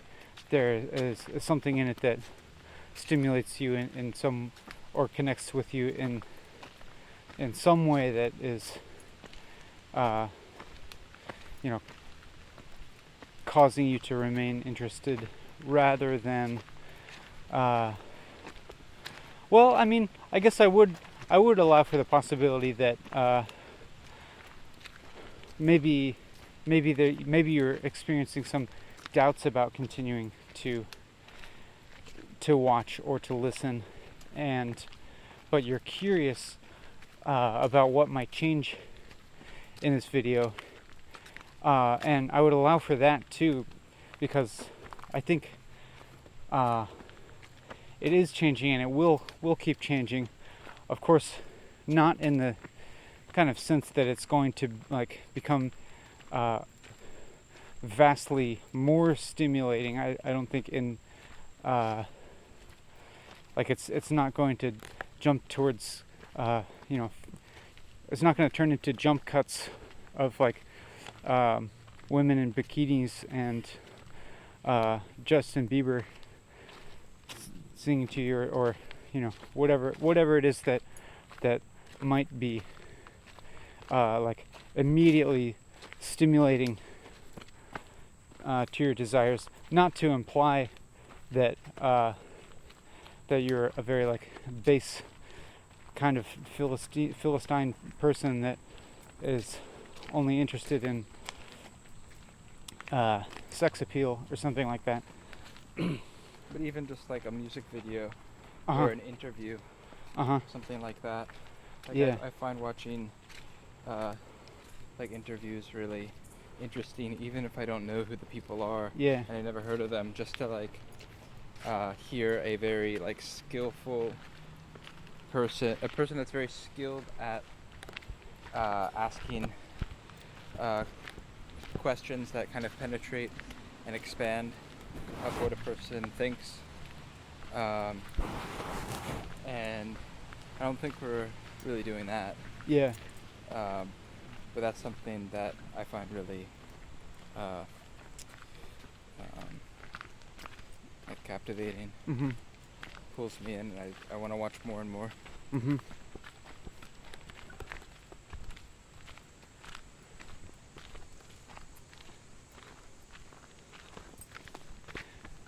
I mean, you can predict that this process that we are doing right now is going to continue for another couple hours.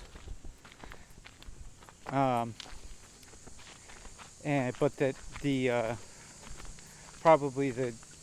there's going to be variation in the quality of the content and the content itself as time goes along. Like, just for example, like I'm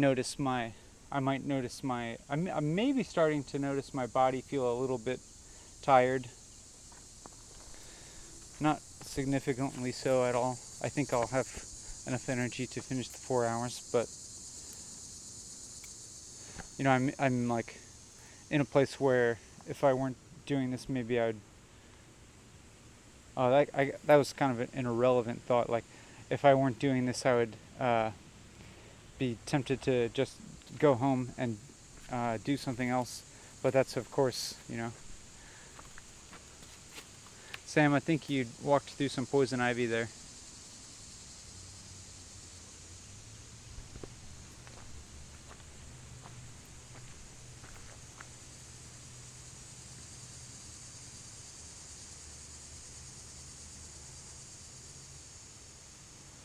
I'm finding myself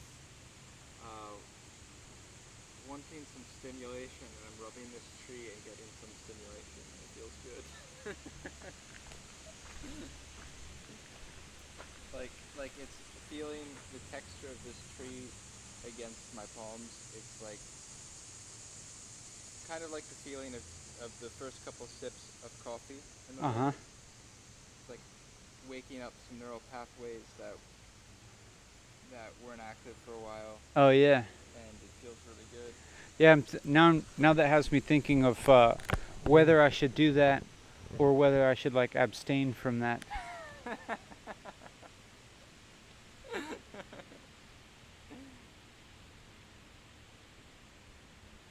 But also just stopping walking is different. And I'm just kind of looking around and listening to the sound a little bit more. And yeah, I guess this moment has somewhat of the quality of a break. There's a break in walking. And distance between you and I. There's a little bit of distance. I'm continuing to talk. I'm also going to drink some water, which I think should be refreshing.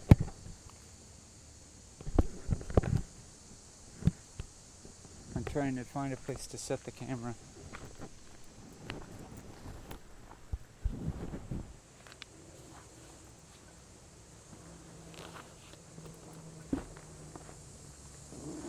I'm also going to pee, I think.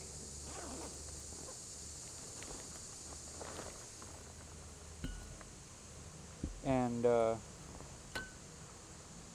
I'm wondering about the possibilities, what additional possibilities having two people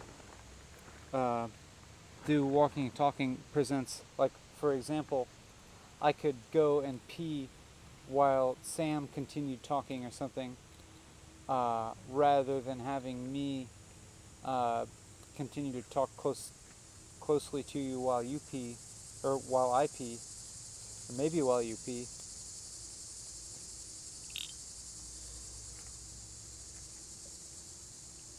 little bit of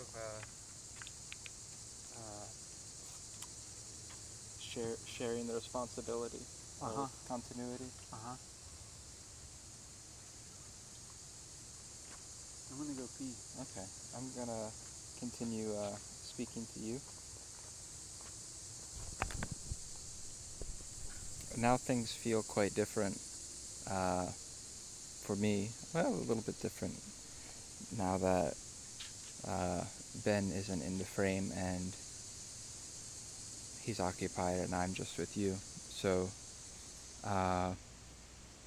yeah, it feels a little more intimate to me.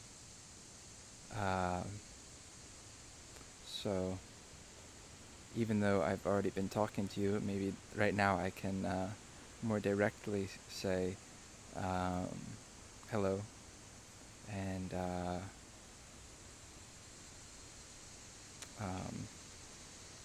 yeah, I hope you are well.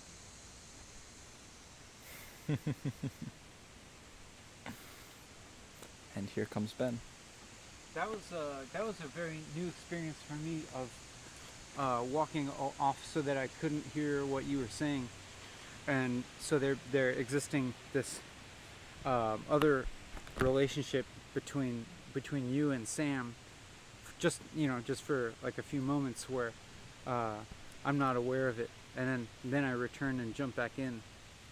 That seemed really interesting to me, and it was like it also had this quality of a break. Like I'm not saying that it's like a drag to talk to you or something like that, but I was able to take a pee and drink some water, and then like had this moment where it's like, oh, I can actually like think without talking for a moment, and it had this quality of like, it did kind of have this quality of like being at work and then like taking a break from work and then like getting ready to go back into work. I think I think I would be fine without having that break, but it's kind of interesting, and now I feel like slightly, my energy feels like a little bit refreshed from having that. I was saying that it felt the intimacy suddenly shifted for me now that I was like talking to you in a like very direct, like one-to-one way, and that felt very different to me. Yeah. It's a little bit like a 3-person relationship. Yeah. And if we and then that makes me think of like what if we were just walking here with third person, but without the internet here with us, or if we had a third person and the internet, it would be like a 4-person relationship. Well, 3 is very different than 4, because when it's 3, each person is very much in a position of how to say, each person feels the movements of and the space taken up or given by each other person very much in a triangle. But when you have 4, then you can form 2 different pairs. Yeah. And then each of them can be more or less independent. Yeah. But if you have 3 people, if 2 people make a pair, like you and I just start talking to each other, then you are kind of alienated or separated. Yeah. And if I only focus on talking to you, then Ben is a bit alienated or separated or left out. Yeah, I was thinking about that, and how maybe there's this tendency for Sam and I to address each other more than we would address you. Whoa, a bug just flew into my eye. More than simply because of the kind of physical and temporal separation. So like maybe it with Sam and I present here, maybe it takes like a little bit of just effort to remember that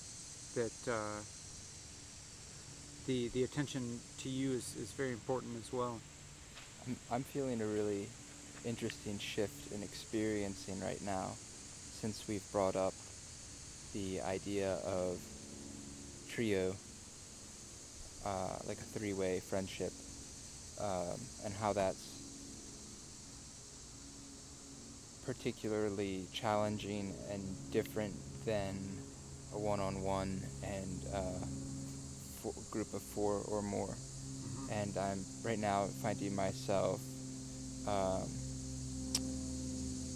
giving attention, trying to equally give attention to you and you,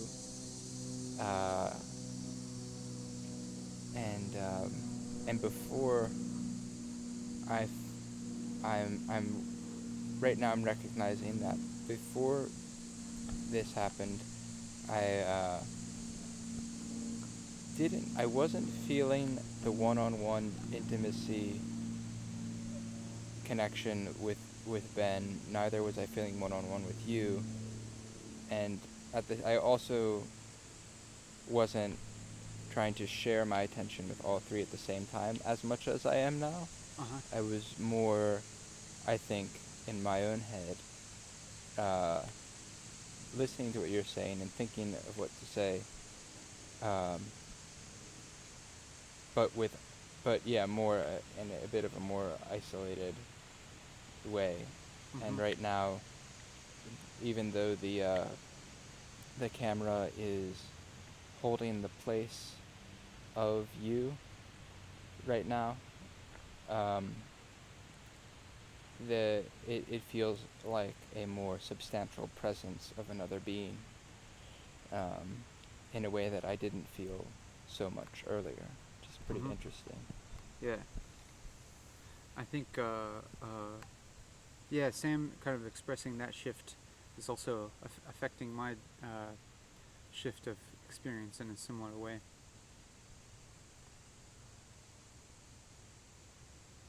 Now it's your turn to say something. Yeah. Yeah, leave a comment. You can just like put that moment where it was my turn to say something, when we all acknowledge that we're all equally responsible for this relationship. Yeah. Yeah, that could be a good, put a time cue in there, and then time marker, and leave a comment if you want to. It might feel a little strange or something like that, but maybe not.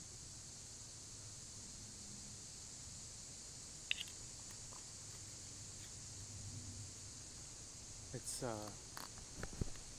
it's cicadas really are really like a kind of indicator of a certain time of year for Yeah. me.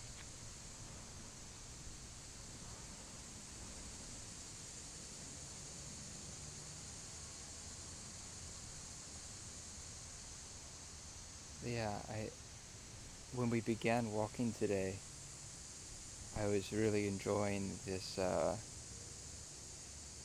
feeling of late summer, and kind of remembering more of a childhood memory of the feeling of summer being like kind of endless and just feels like forever. Kind of having a memory of that when we began our walk today, but also the like hints of fall coming, like a slightly cooler air, or kind of like the plant life having expended so much of its energy in flowers and fruit, and now are dropping nuts. It's kind of a sign that they're getting tired. Yeah.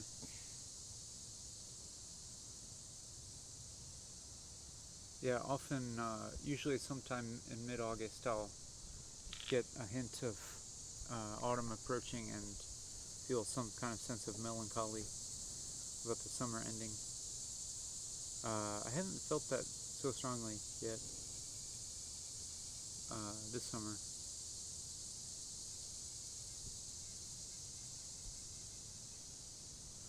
I wonder about the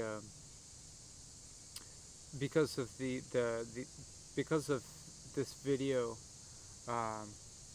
allowing a temporal flexibility of when it's when it's experienced.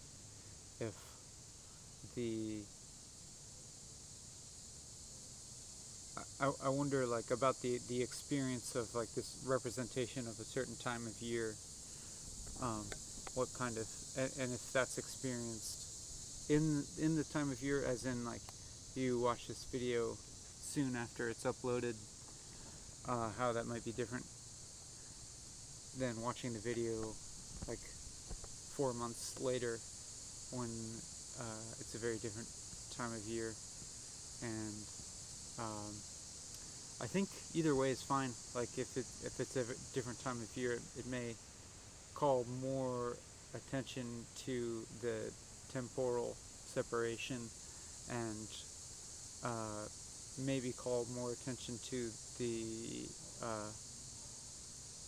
mediation involved with the video, as it would be harder to kind of like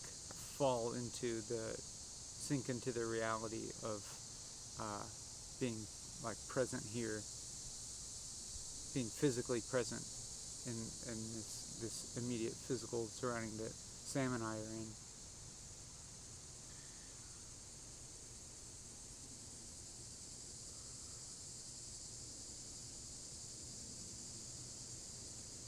And I'm just kind of imagining the environment that you're in, like, and when I think about it, I think most likely inside a building, and maybe at a computer.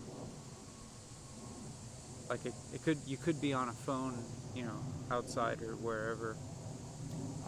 I imagine if I was viewing this or listening to it, if I was cutting grass, that would be a good opportunity. Oh yeah. To listen to this. Yeah. That way I could like enjoy engaging with in this ongoing talk. I think it would have to be. I think I'd have to be in an environment that was uninteresting and unstimulating enough to want this long video to step in and provide some interest and stimulation. For example, if I were walking in the woods, I'd feel very disinclined to turn on my phone and watch this video of us walking in the woods. Or if you're having guests over. Yeah. And maybe if I was with other people, I'd prioritize being present with them rather than watching something. Rather than watching something. Yeah. Yeah, maybe I think about this video being able to provide something in a situation where you might otherwise be kind of just alone and with your own thoughts. But I hope that this video would maybe provide something that's not necessarily like super distracting or going to bury your own thought process, but one that can coexist with it in a kind of peaceful way or calming. Like I've read some comments from viewers saying that these videos were calming for them to listen to, and I've heard from some people that listen to it while they're at work doing like a solitary activity or something like that.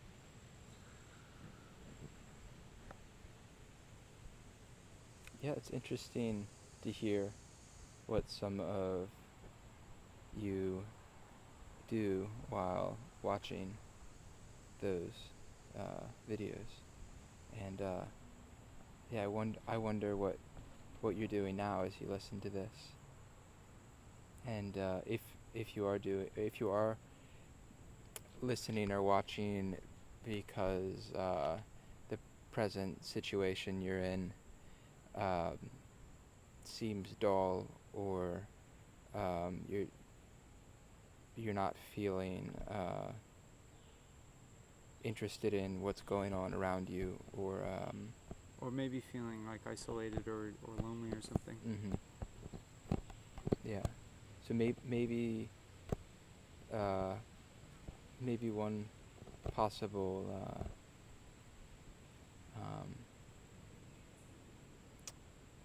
thing that we could be offering is like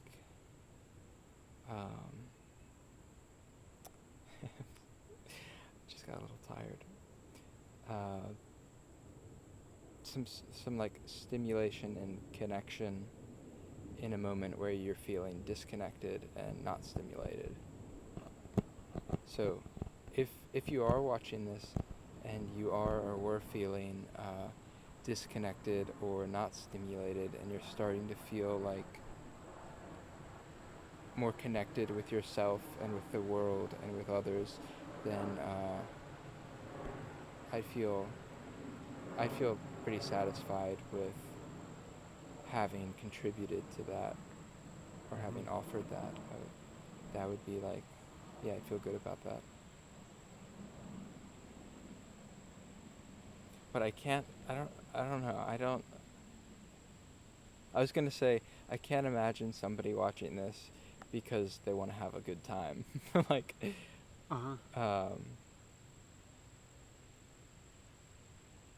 like at least not the whole thing from beginning to end without a pause. Like it would take. I imagine it would take like effort and determination. Right.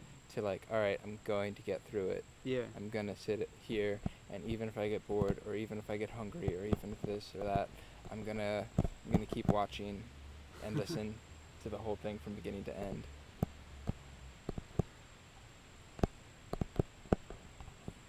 Yeah, it's almost like maybe like I imagine like the entertainment value of this being like very low. But it may have more entertainment value than, just a screen that's not on, like just a black screen. I'm sure. So I can imagine it maybe being some kind of like low level form of entertainment that's like maybe a little bit less disruptive or like toxic to the mind or something. Like if you're a person who is in a situation or like state of mind where you're kind of feeling some need for stimulation or entertainment or something, where like maybe otherwise you would watch like a movie or something like that. Maybe this could provide a type of alternative that is something that like it could like take some like load off of the existential difficulty of being alone or something, but still be kind of directing, like not directing your attention like away from yourself or your consciousness in a way that's like might actually be kind of harmful in the long run. Like maybe this is a type of some type of low level entertainment that's that might help you engage with and process your own experience more than some other stuff might. Like it doesn't contribute to more forgetting, but potentially encourages or stimulates kind of activity. Yeah. Yeah, I think especially if you find like a manual task, like I imagine that being like, for me, that would be the optimal way to watch this video would be to be cracking nuts or shelling peas. Or like painting Yeah. a room. Yeah. Yeah, painting a room. Or cleaning. Or shucking lima beans. Yeah, that'd be good. Just cleaning the house or something.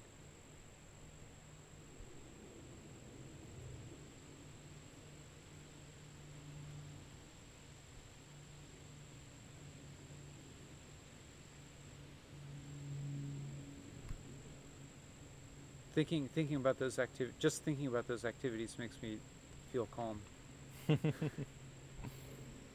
Thinking about sweeping, I feel calm. I like sweeping. What if you started a YouTube channel called Thinking About Sweeping, and it was just you standing there? I think I'd rather have a YouTube channel called Sweeping, and it's actually me sweeping, but like with different size brooms, like ones that you can hold by hand, and ones that are made of different things, like plant materials or like plastics or like paper and different.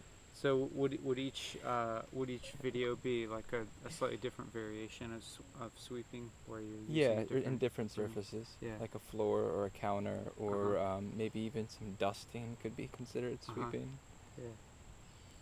I have a broom that I really like that's made of these, maybe it's a kind of grass, and the ends of it are really soft. It's like the tips of the grass, or maybe it's even a grain, I'm not sure. Maybe grains are grass. Grains come from grass. Yeah. It's a kind of grass, and the tips are really soft. And it's nice. When brushing the floor, I can feel through the handle like the softness, because how smoothly it goes over the surface. And it's like, I really enjoy collecting the dust and hair and whatever else is on the floor. And it's a wood floor, so it's very smooth when the broom contacts it. And it's also like, I can rub it on the walls to dust, and it's just really nice material. And simple activities can be really, I think, enjoyable, especially when the tool or material that you're working with is aesthetically pleasing to you. In that case, like the broom is like, I think it's a beautiful object, and so using it, I really enjoy it. But I imagine also, if you have a knife that's like, you just enjoy holding it, and it's like maybe very sharp, or like you like the weight of it, or the shape of the handle, how it sits into your palm, and then like cutting vegetables or slicing things, like can be a really satisfying activity. What's some kind of tool or material you find yourself liking? It's funny. I kind of really like using angle grinders, even though that seems like a much harsher and like slightly more removed experience, because you're using an electric motor and making a really loud sound. But I kind of am in awe of the sheer power of an angle grinder to cut through incredibly hard materials that I could never cut through. and the fine amount of control that I can have with it. I could, just like I could grind off just like the tiniest section of something, or I could like carve out like a whole chunk of something, and the ease with which I can move through that material is astounding to me.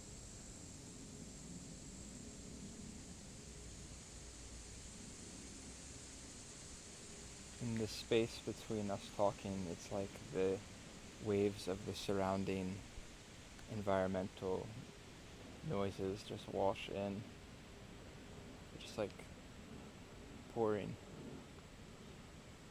I feel tempted to sit down for a moment, like on one of these logs. There's poison ivy under this one.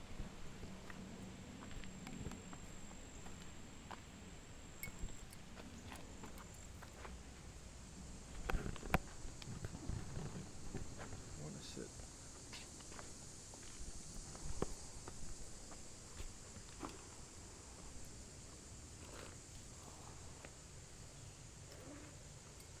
It's interesting that I've allowed this a relaxation of the stipulation of walking to allow for some sitting lately, some breaks. I noticed I was doing that in the last episode, sitting for just relaxing physically for some periods, but it felt like the concentration on talking was important enough to just relax the body for a little bit, and to allow to focus on talking a little more, and I appreciated that. And right now I'm like really appreciating this, getting to rest my feet and having them like dangle, having my legs and ankles dangled down feels really nice after walking. And I wonder about the quality of this sort of performance, if you will, or the process of walking and talking, like whether whether it's better to adhere strictly to this parameter of walking continuously for 4 hours,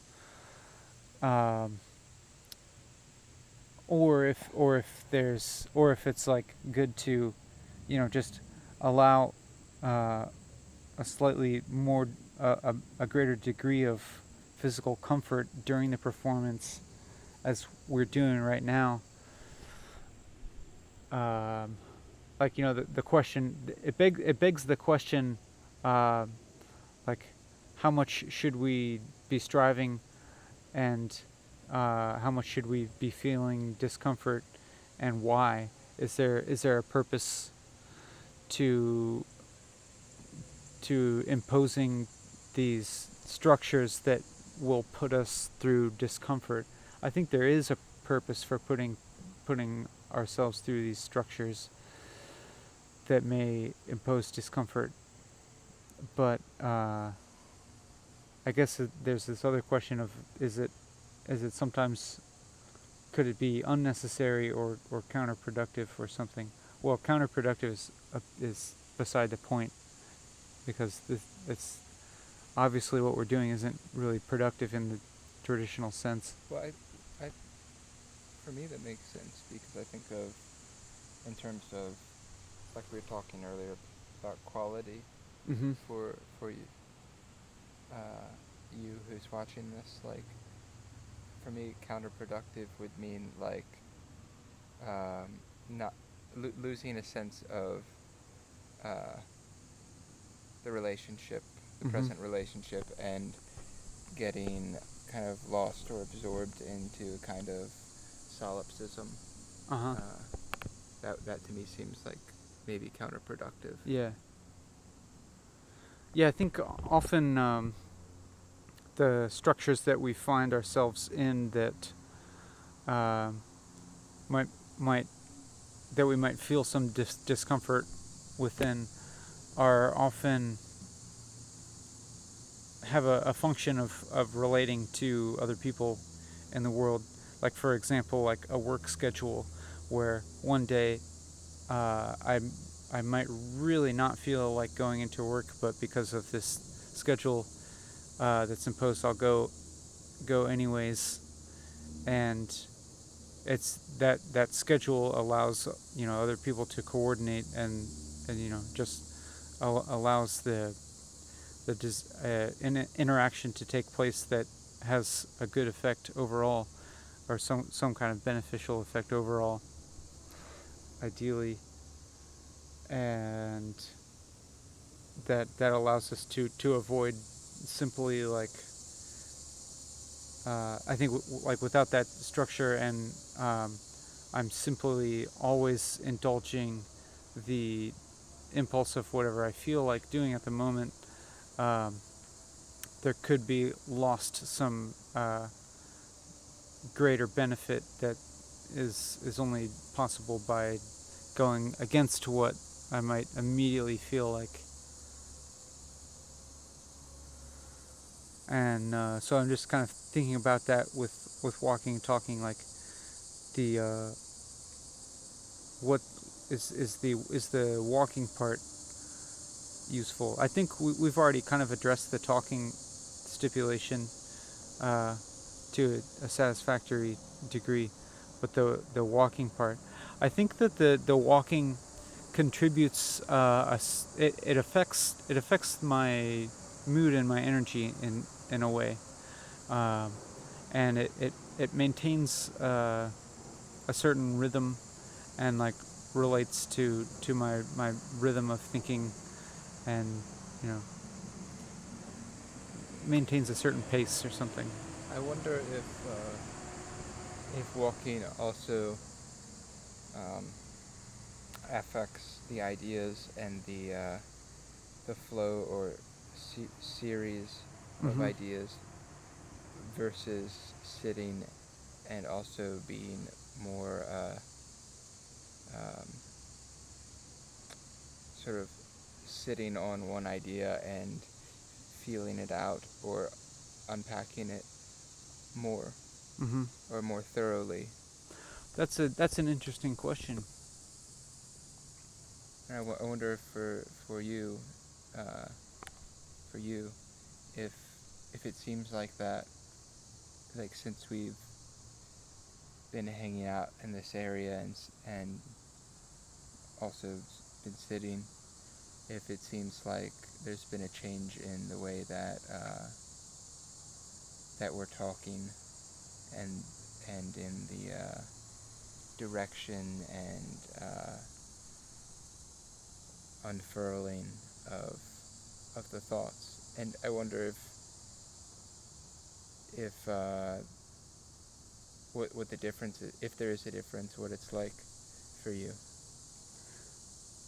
I'm starting, when you said that, I started to notice that may be the case, that there since we've stopped walking and stayed in this area and then sat down, there's maybe a different pacing of thought, and that feels welcome to me. Like the walking kind of being metaphorical of like just traveling through vast amounts of thought. And now that we're sitting, feeling something closer to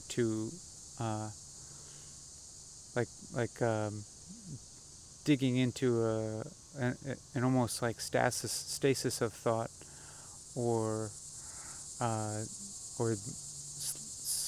somewhat more stillness of thought.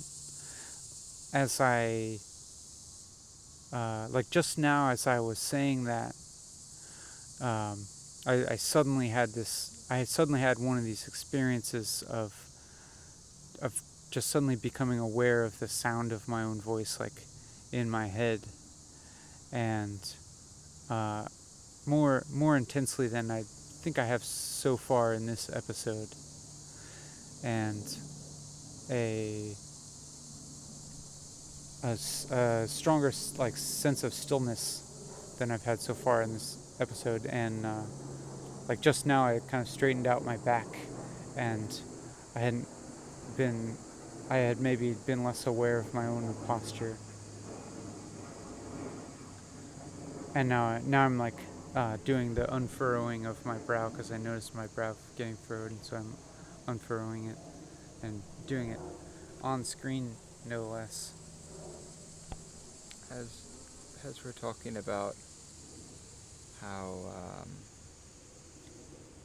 the interactions and reciprocity between like body movement, posture, and mental experience and activity,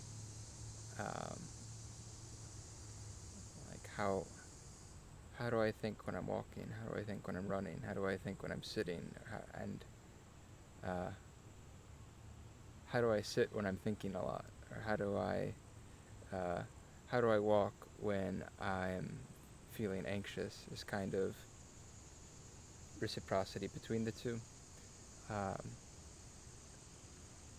I'd like to invite you to try, if you are sitting or you're standing or walking, you could like participate with us in this, possibly by trying different, maybe like sitting straighter, or if you're sitting straight, then like loosening up and being a bit more concave, or like stretching, or curling up in a ball, or if you're walking or moving around, you could try different kind of rhythms of walking or bouncing, and just like notice how these things are affecting your feelings and thoughts. Whether you do that now or later, or you don't do it, it's just an idea or suggestion. I notice for me, like if I go running, while I'm running and after I run, it's a very different.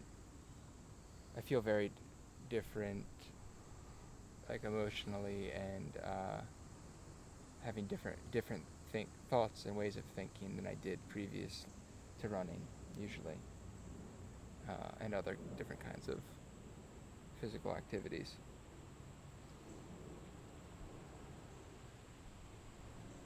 I've done some episodes where I've run some or run a lot, and it affected me a lot.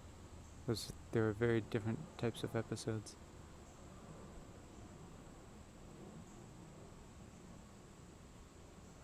I'm feeling like some sense of tiredness set in since we've been sitting, and I'm wondering if well, I'm thinking at some point I'd like to walk some more, but just kind of thinking of when to do that. I'm not sure if there's any perfect moment to begin walking again. I'm kind of interested in hanging out with experiencing tiredness before moving away from it. Because for me, when I start to feel tired, I have a habit of not wanting to feel tired and wanting to feel like more up, or more active and engaged and clear, and lighter. So there's like a resistance that comes up to the feeling of tired, and I'm also feeling tired right now, and kind of curious about if we kind of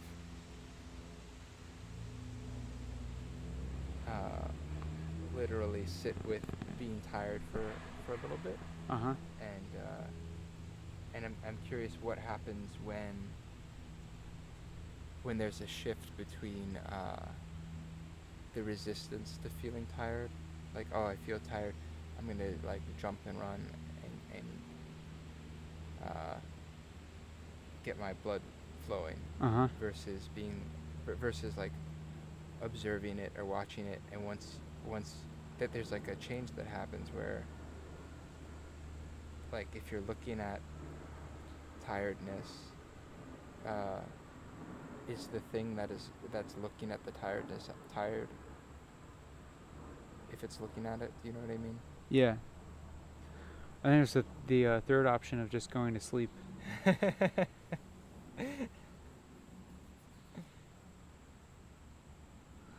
But I don't want to do that. No, I don't want to do that either right now.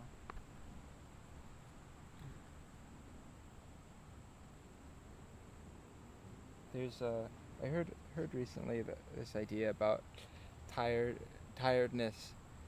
Like, when you feel tired, there's different possible causes. One could be that, like, physically you're exhausted and you have a physical need to rest. But often that's what people think is the reason why they feel tired, because they need rest, or they need to sleep. But other possible causes of tiredness could be like a kind of resistance to what's happening right now, Uh-huh. like not wanting to face an emotion, and so then tiredness kind of covers that, and so instead of facing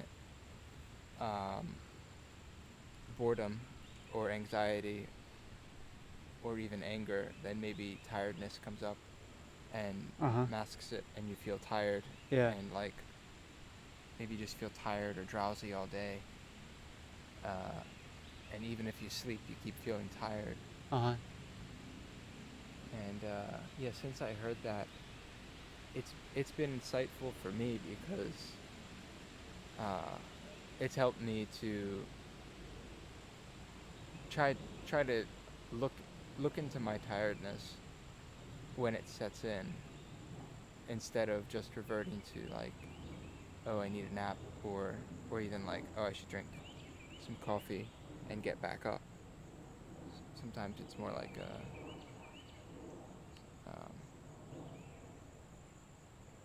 something more psychological. Uh-huh. I'm feeling really tired now. What, like, mind or body or both? I think both. But now that I start talking, like, maybe once I start talking, maybe there is some other level that is able to separate from that tiredness or something. Like, I feel able to talk fine at the moment, but also when I was listening to you, I was listening, but then I was also having this physical sensation of like this like intense gravity of my eyelids, and like feeling this urge to just like lay down. Would you be interested or willing to keep doing what you're just doing, like keep describing what it feels like to be tired right now? And I'm just kind of curious okay. what that will be like. Yeah, I could just, do that. Like, if you could just be pretty detailed about like what it feels like all over your body. Uh-huh. I think, well, occasionally, like, in consciousness, I'll notice, like, a little, like, dip in my consciousness that's, like, almost, like, going towards sleep or something, where, like, it's almost like my, the continuity of my processing, like, what you were saying or what I'm thinking, like, almost breaks off and, like stops or something like that, and then it comes back up, and then I'm like, like regain my consciousness, but I have to like retrieve it or something. And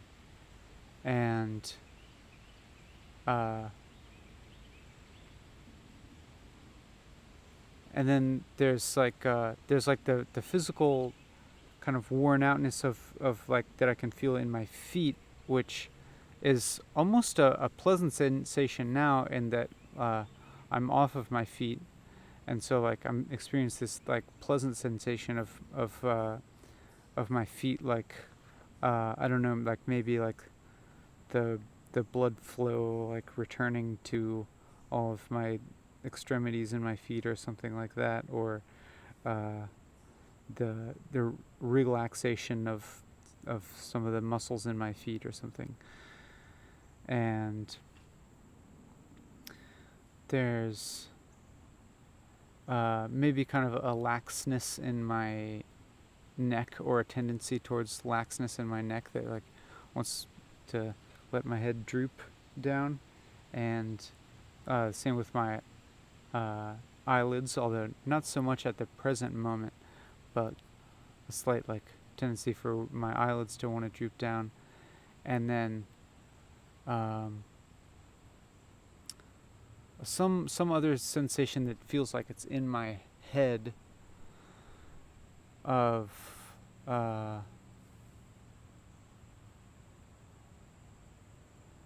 yeah, it's almost like my this physical feeling in my head of like wanting to stop thinking or something for a while. Like heavy?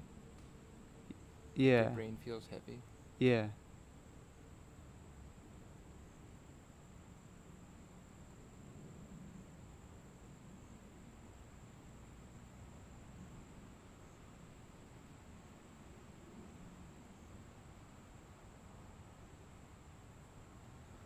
And yeah, just now I'm just like, my awareness just kind of shifted to the sights and sounds of the environment for a little bit, and I was just kind of trying to notice if there was a difference in the quality of my perception of the sights and sounds.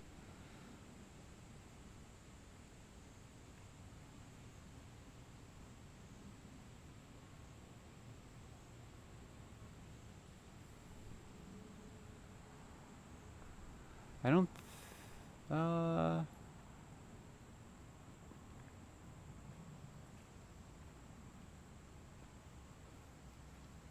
maybe there's a slight tiredness of my eyes too, of like looking and focusing, and hello, like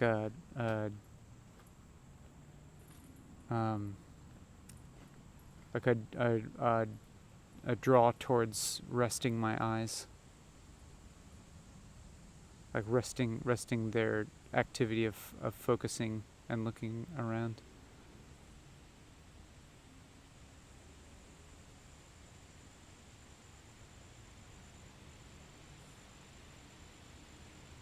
And I've noticed now that like my back is kind of slouched again, so I'm straightening it up.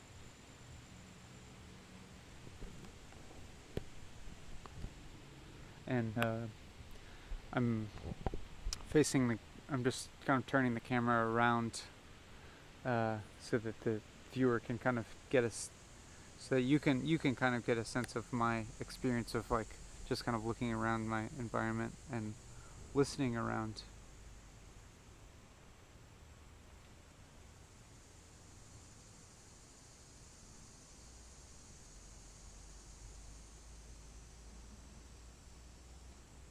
I find it helpful that when I get tired to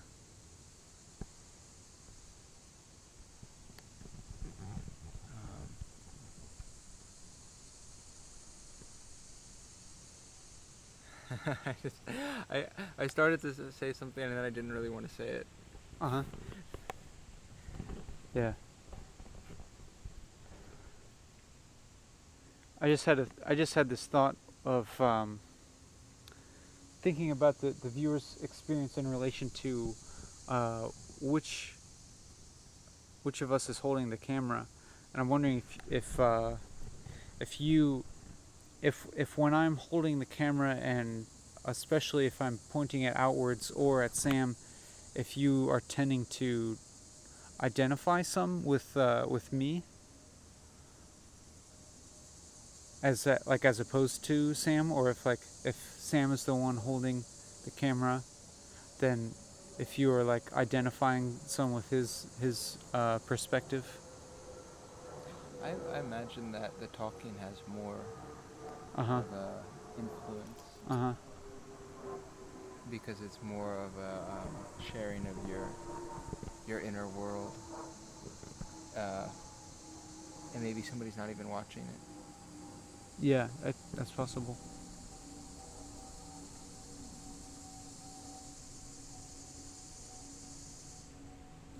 I can also imagine just if you're indoors right now, even just the audio quality of this being adding something pleasant to your environment, something kind of peaceful. And I'm almost there's almost some temptation to just stop talking and allow just the environmental sounds to come to the foreground. But I'm also thinking that probably exists in a lot of other YouTube videos, and so but I'm not aware of another YouTube video that's like this, so I'm continuing to talk to stick to this process of walking, talking.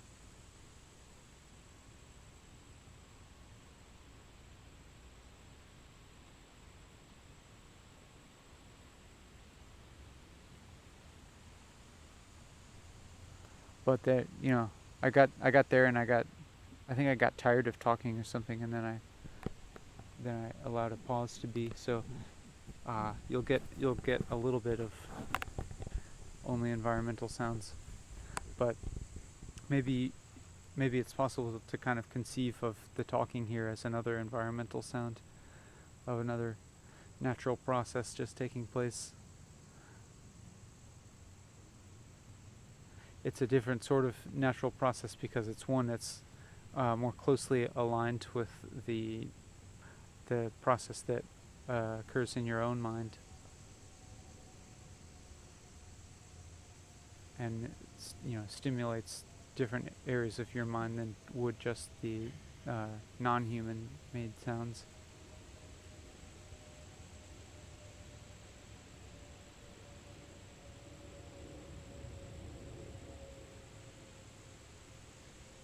I'm thinking of wondering what to contribute. I'm also enjoying and feeling tempted to just keep enjoying these sounds of the environment.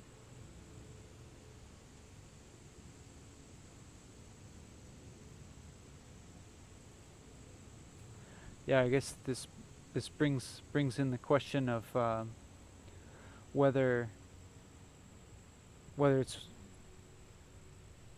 better to stick to the stipulated process of continuous talking, or to allow for more flexibility in that, in order to experience some enjoyment and do something that kind of feel like doing, which would be to not talk as much and just experience the sounds of the environment more. But as apparent by my talking right now, I'm continuing to go with the option of continuing with the process of talking. But it's interesting too that within that process of talking, all these other possibilities are present. All these possibilities of not talking can be considered. Sounds like continuously talking keeps a kind of activity of creation going and making, so that we're constantly making something. Mm-hmm. Whereas if we don't talk and we're listening,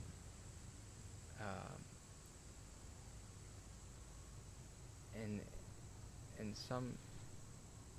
some ways we stop creating, even though the camera keeps recording. That could be considered creating, but we're not really generating something. We're taking in, or we're taking in what's there. I wonder if in the structure of walking and talking, there's some kind of underlying value of creating, or some kind of, I don't know, I was going to say moral value, but maybe it's just I don't know. Some kind of value about if we have the opportunity to make something and it's something good, or something good to make when we have the opportunity to, and see what comes of it. Yeah, I think that expresses it pretty well. Or it's not necessarily good, but there's just that open question of what if I do it, and there's some possibility that it might have some kind of maybe positive might be a word. I don't know. Yeah, or at least another way of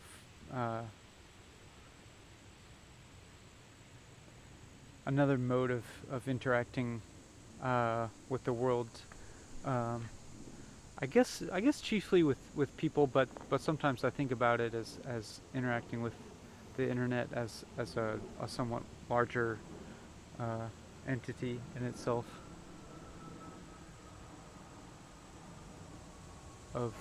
That's of a kind of merged consciousness of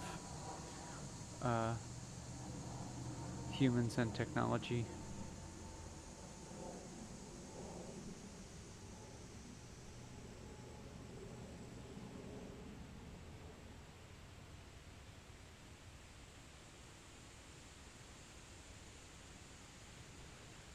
And to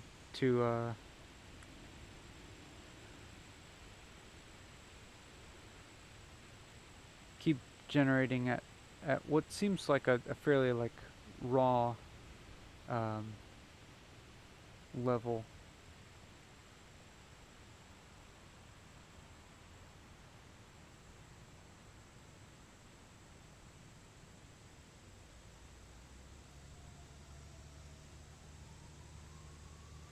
Like in this case, language being the basic material.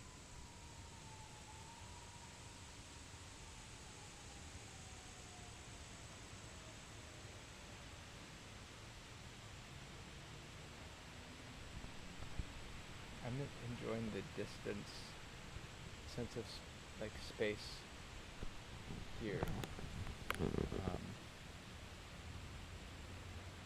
It's been a while since I've been in a space where there's this much depth, this much visual depth, and not being in a room or around some buildings. Yeah.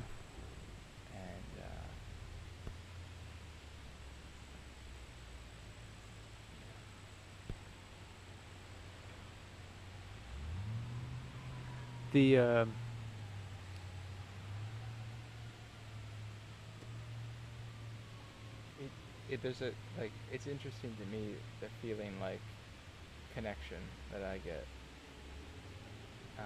even though the space or environment isn't human. Mm-hmm. It's not like I don't need to be talking to another person or even with another person. Mm-hmm. But I do get a feeling of connection because what's around me is so alive.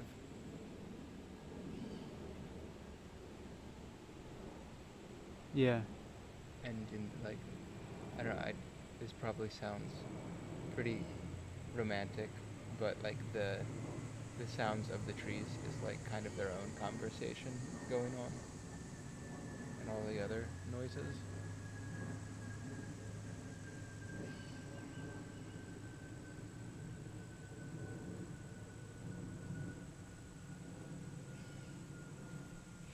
They're just like soaking up sun and talking 24/7 or whatever. Uh-huh.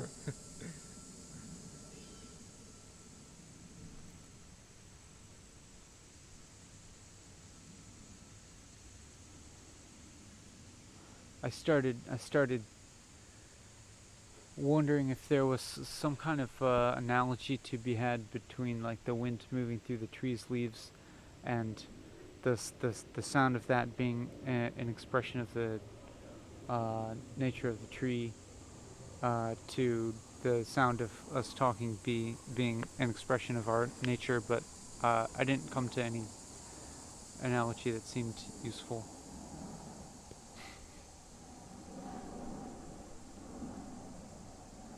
I'm starting to consider the idea of walking more, and I know that there's a meadow here that would present a very different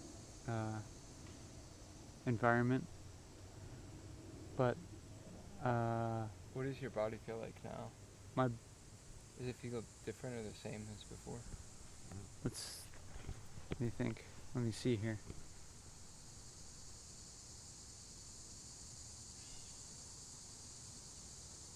I think still a little bit tired, but probably rested to some extent.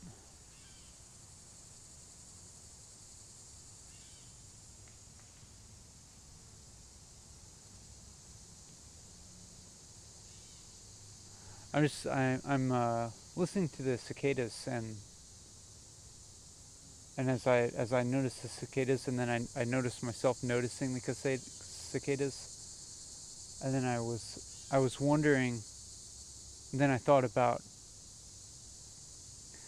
I wonder if there's a certain type of cultural conditioning that leads me to be more likely to notice cicadas than other people might be, and if I conceptually place a certain value on that, and if that's an inherently valuable thing, or if I'm just culturally conditioned to. If the sound of cicadas is valuable? No, if the act of Noticing them? of like paying attention to my environment. I suppose it's good, but you know, we're in this natural environment, natural in scare quotes, because well, we're in this environment, and I don't think there's necessarily a pragmatic utility towards me noticing the cicada sound, or even any of the sounds, unless it were like a bear coming at me or something like that. But I mean, what I'm hearing is that it's a pleasurable thing for you to notice and experience, Yeah. and about it. Yeah. About it being like the kind of value or good or bad about it. I'm thinking of other forms of things that feel pleasurable to listen to, but like people don't need to make and train cicadas and then advertise them and shuffle them around and fight over. Cicadas are just doing that, whereas like There's a lot of things that sound pleasurable, but like a lot of like suffering is around it, Yeah. around the production of it. I just when you said that, I had this amusing image of my mind of a billboard for cicadas. But yeah, I think you're. I'm interested in you seem onto something with there being other things that one could seek out to listen to that are pleasurable, things to seek out to experience that uh, the human-made production of those things necessarily like involves For example, K-pop. uh-huh K-pop is like crack to my ears. uh-huh It can be like really catchy uh-huh and pleasurable, I guess. But the girls that are in the K-pop bands and the guys that are in the K-pop bands are basically like slaves to their companies, and the like training process and recruitment and stuff like that. They basically are owned by the industry, and like not allowed to date people, or not allowed to make friends outside of the industry and stuff like that, and then kind of pressured or forced to have certain kinds of relationships, and so that they hold up a certain kind of image. And so it seems to me like that's a kind of abuse or violence for the sake of for the sake of people wanting different things like ambition and money and things. But people buy into it because the product is pleasurable to them. Yeah, I wonder about the product of a process that involves that kind of like suffering, I guess,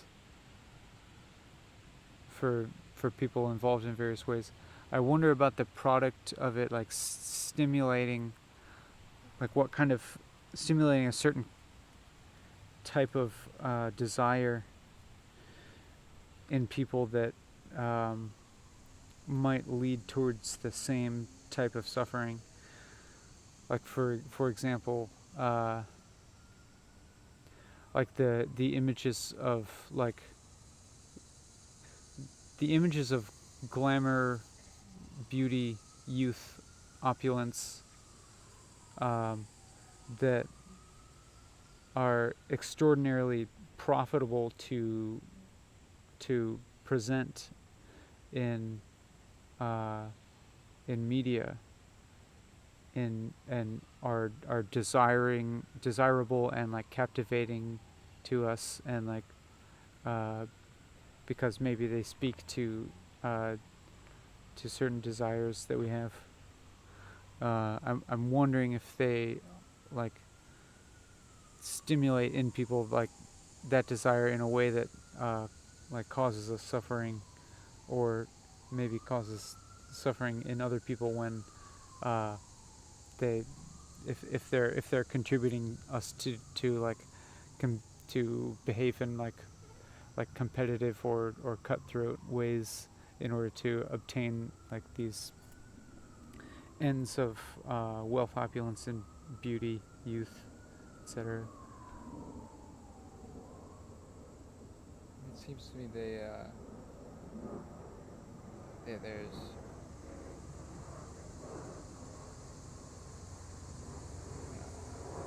I don't know how to say what I'm going to say. It seems like certain kinds of media can be harmful by the narratives that they are putting out, that might be like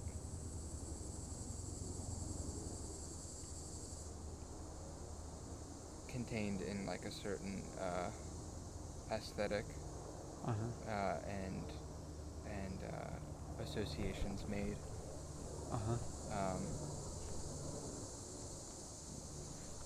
like you're saying, youth and glamour maybe equating to like happiness.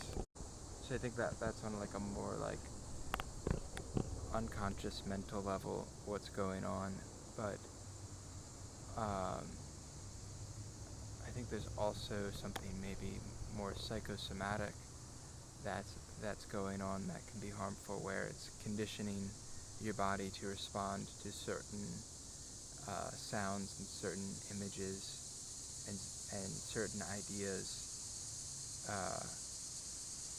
like conditioning your body to be attached to those forms with pleasurable sensations, and then and getting addicted to that. Uh-huh. And then when consuming something that doesn't produce that kind of pleasure or stimulation, and feeling dissatisfied with it and potentially angry or frustrated, or just like averse to it.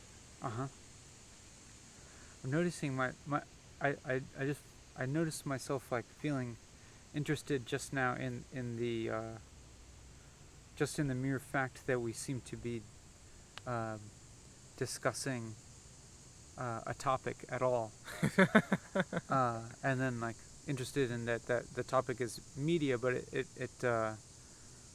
that's not removed because we're also creating media right now, and so it's not like irrelevant or anything like that. But I found it interesting that we're actually seem to be discussing a topic in slightly abstract terms, but I say that without any value judgment. But like I think about that as like maybe part of this like emergent phenomena of like the process of talking without a set agenda or anything, and something abstract and with form emerges out of that.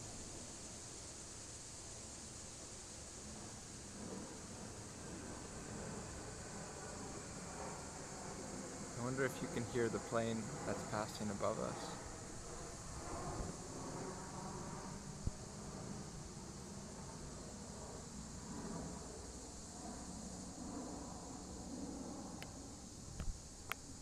Sometimes when planes go by and I see them, I think about how, when was the last time I was in a plane, and looking down and what that's like, and the kind of perspective I get from looking down in a plane and thinking about where I am right now, and like so nestled inside of a certain locality.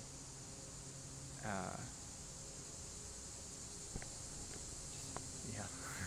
Uh-huh.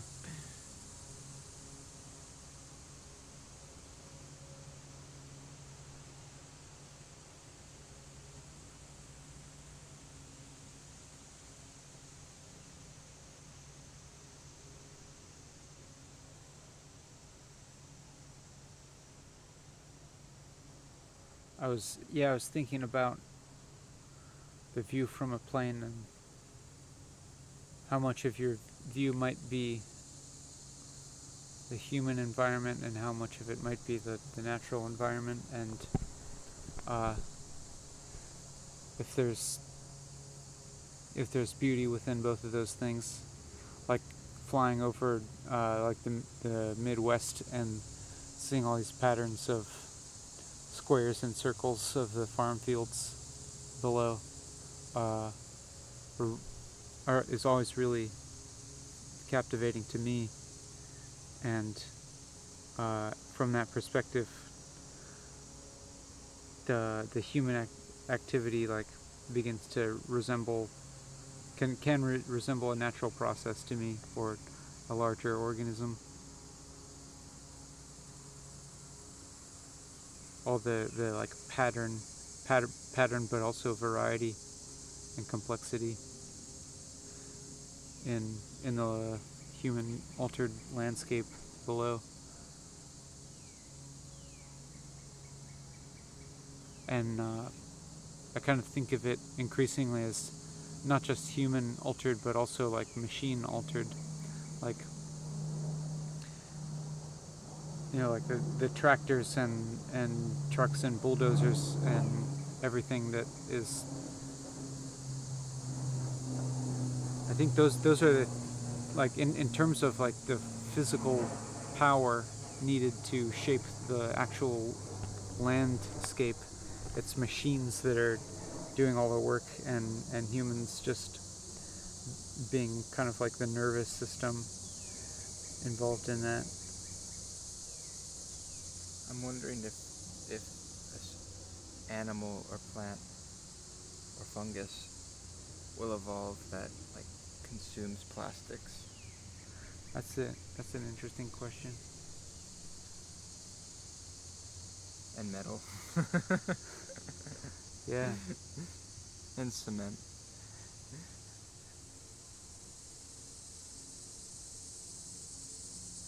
I'm looking at that metal, looks like a chain link. Yeah. You see it? And how like it stands out but also blends in with the rocks and sand there.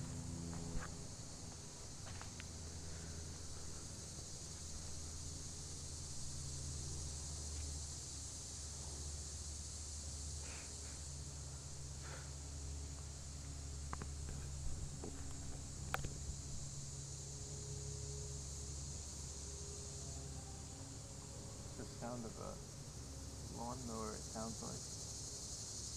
Mm-hmm.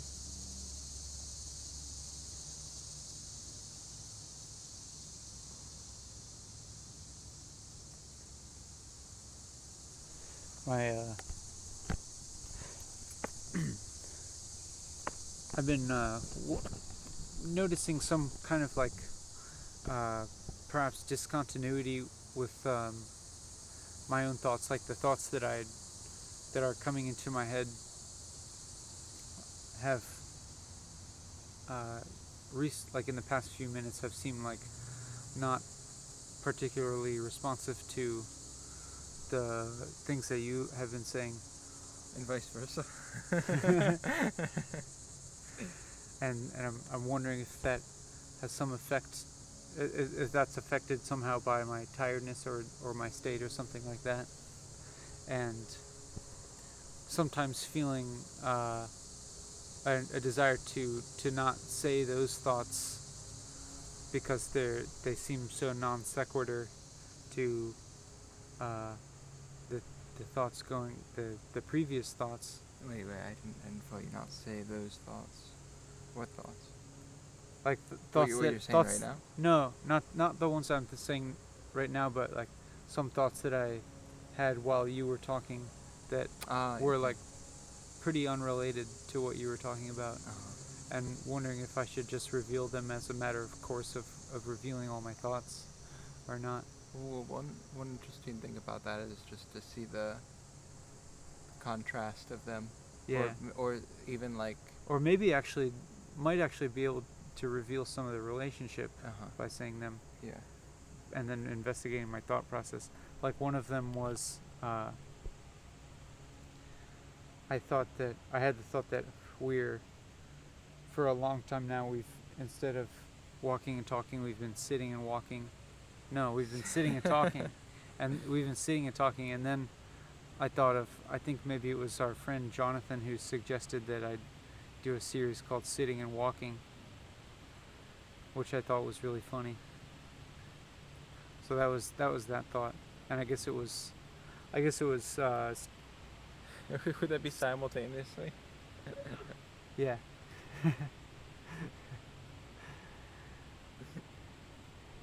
Simultaneous sitting and walking. But I guess that was spurred by observation of our current activity. Yeah, I'm trying to stay transparent with what's going on in my mind, and so sometimes I'm saying things and it's like pretty unrelated to your ideas that you're saying or your thoughts, Mm-hmm. or it's like an observation.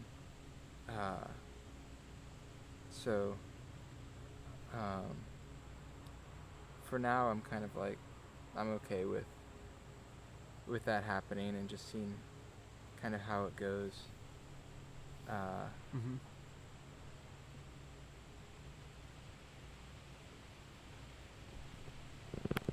Yeah, because and sometimes I'm like, I'm like looking for some thoughts happening and they're not. Yeah. It's not really going on. It's just like, yeah, I'm not really thinking. Yeah. Right? At least I can't catch what I'm thinking. Yeah.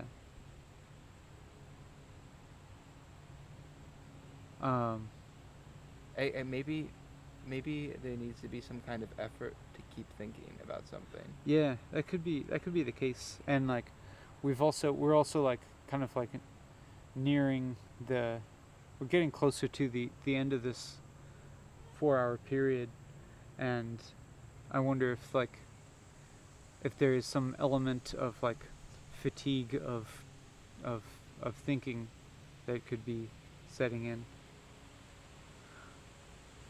Just because like we've placed some kind of constriction on the the form of thinking that we're expressing or something, and this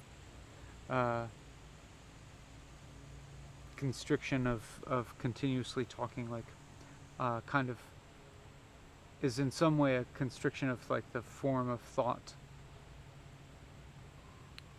because it requires like continuing to think in verbal forms. Mm-hmm. And so like maybe that part of our brains are getting tired. But it's also for me trying to keep thinking in a way that isn't too egocentric. Uh-huh. Like I don't want to just talk about myself and my past. Uh-huh. Or ideas about the future. Yeah. Concerning myself, I'm trying to, if I talk, I want to say something that is connected to this shared experience. Yeah. Or is responding to something that you're saying. Mm-hmm. Or like trying to point out something to the viewer or draw their attention to something. Mm-hmm.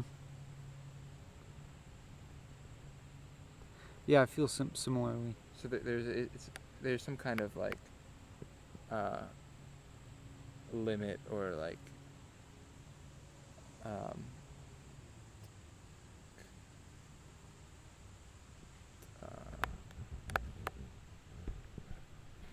kind of standards I have for what I want to say.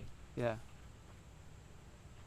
As opposed to just going off on some personal story. Yeah. I think that's kind of a standard that I tend to hold when making these videos as well.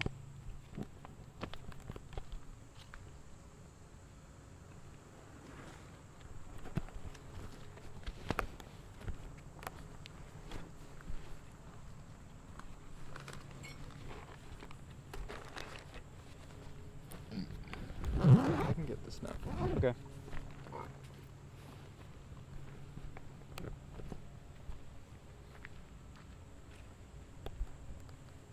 Where's that meadow? I think it's another branch of this trail.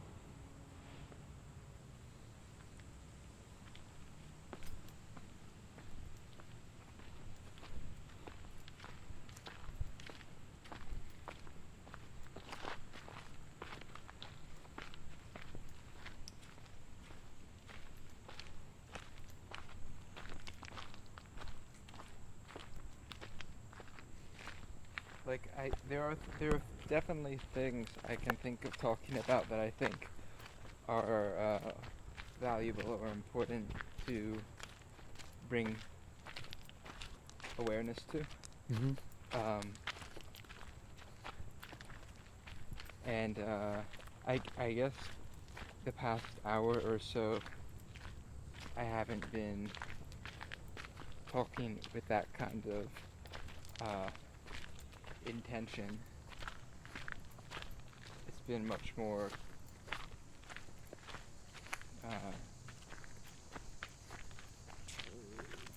kind of maybe haphazard. Mm-hmm. And to initiate talking about something particular that I think is important or interesting, more important than interesting, but also interesting, feels like coming at this moment with an agenda. Mm-hmm.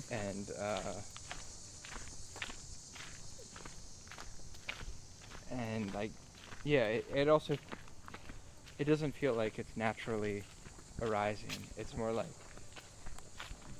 getting my point together and getting ready to express it. Yeah. And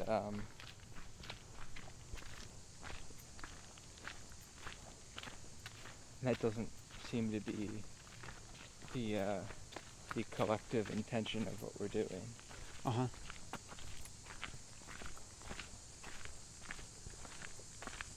Yeah, it's like, it's almost like, because of having you here, you the viewer, it's like,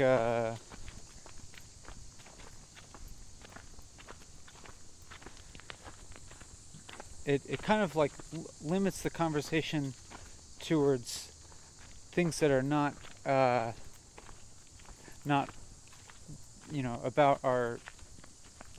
Sam and I's personal story, and we don't know your personal story, so it's none of our stories like relating to each other. So but it is maybe relating on some of the more basic things that we do share, and kind of like the present experience being an important realm of shared experience to which to address. As I started saying that, I started thinking about that was something that we've maybe already expressed in this video in different words.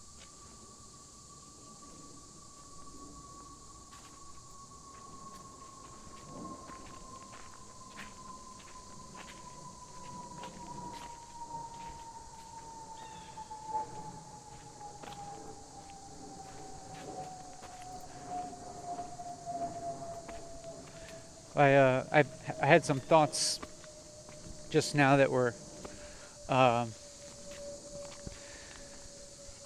related to the my present experience, but starting also to concern my own personal experience more so than our shared experience. Like I started to think about my own personal experience of like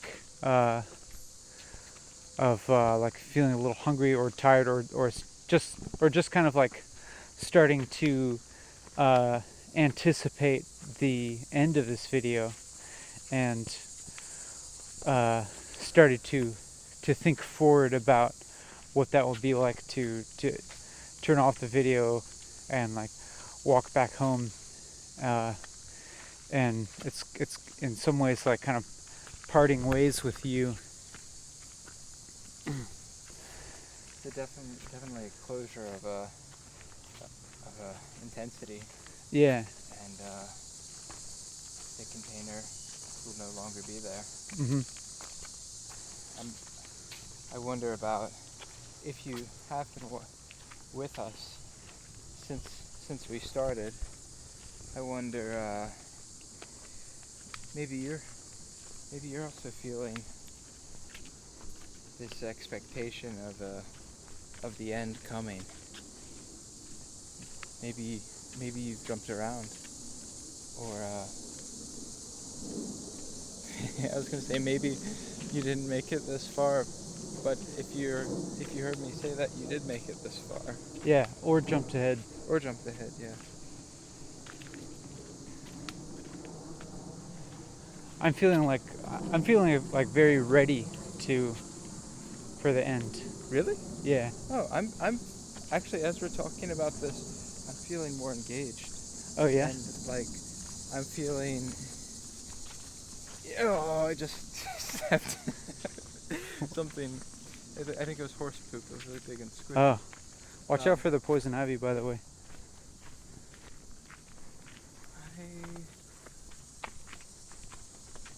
I am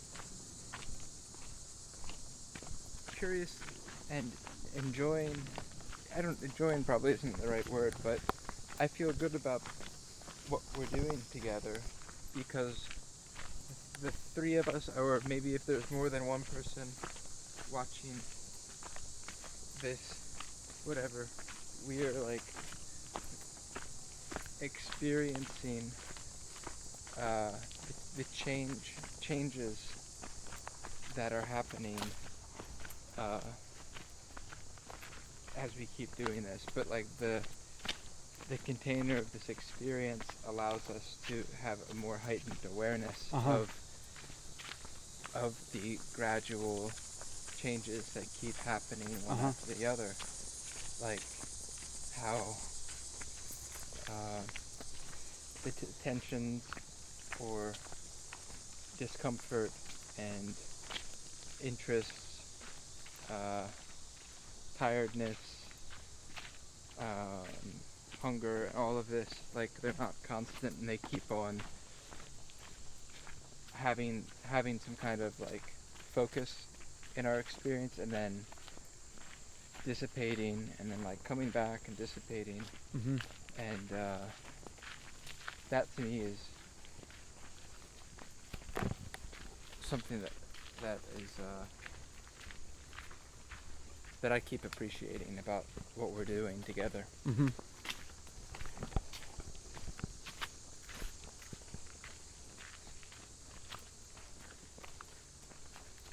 is this no, let's try.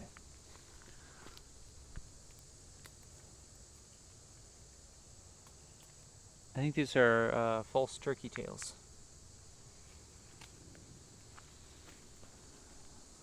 Which it's arbitrary, kind of which one's the true turkey tail and which one's the false turkey tail. Like, it seems to set up a value hierarchy.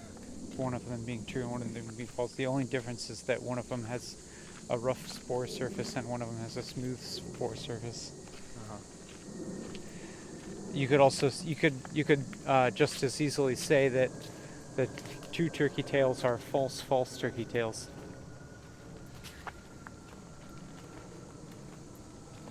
Are false turkey tails? Two turkey tails are false turkey tails? True turkey tails are false turkey tails.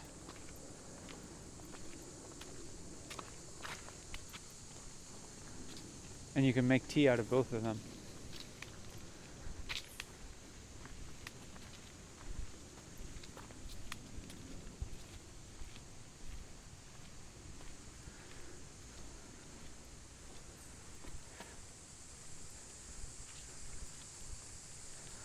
As we started talking about the mushrooms, I had this thought, or maybe a sense or something of a certain intensity or focus or something starting to wane, or like my attention like feeling drawn towards drifting into I'm not sure what it is. Maybe just like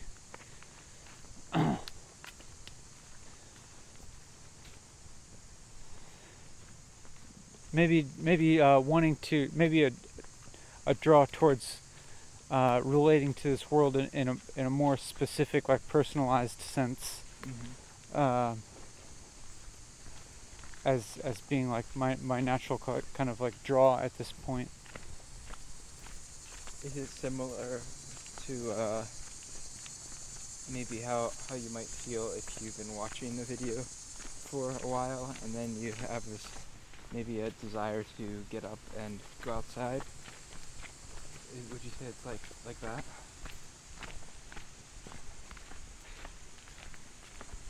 I'm imagining. I'm not sure if I should say anything because that sounds like a question for the viewer.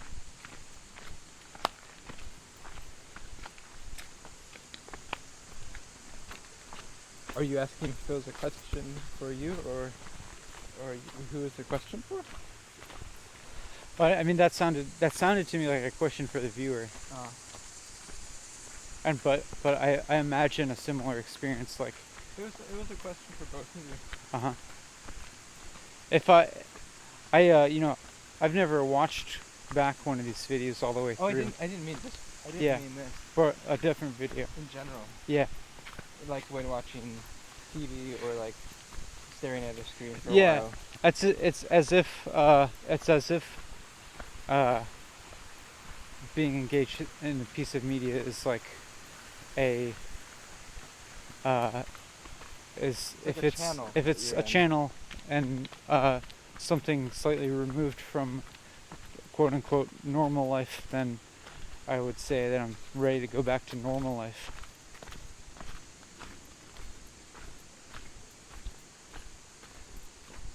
But also feeling interested to continue this process later after having had a respite in normal life, which is interesting that normal life appears to me as a kind of respite.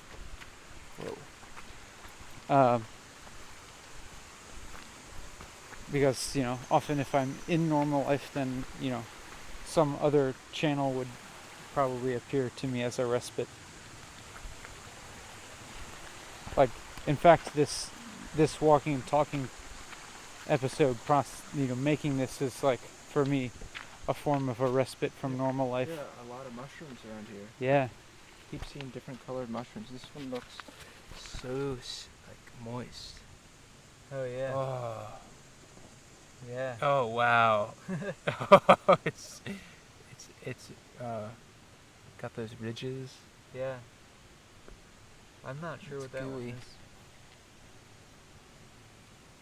Oh, it's really gooey.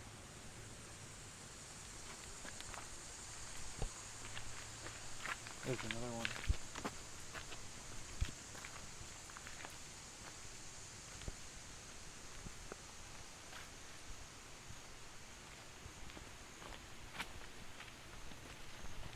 Now my attention is shifting towards looking for mushrooms. When Here's a little. Oh, not what I thought it was. just look at that white stuff. Is that mold? Looks like it. Yeah, I think it is. Some kind of like cloudy mushrooms. It looks like they have two stalks. I think it's mold on a mushroom. You can see that's a really crazy looking mushroom.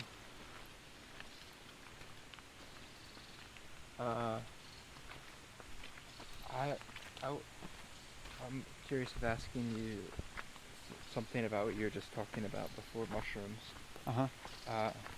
That when you're feeling ready to step out of this activity, this channel that we've been in, is there also some kind of like, I don't know, do you experience that with like a craving to get out of it? Like It's more like a wanting to rest from it. And I think I just find that with doing any activity for long enough, that eventually you need to rest.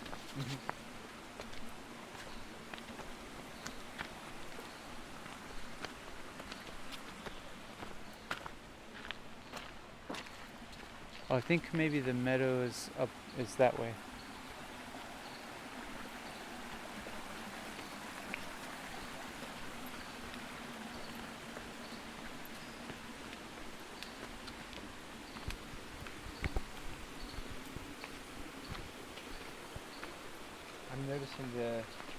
since we left the space where we were sitting on the log, we've been taking these like vigorous steps up and down this kind of rocky path.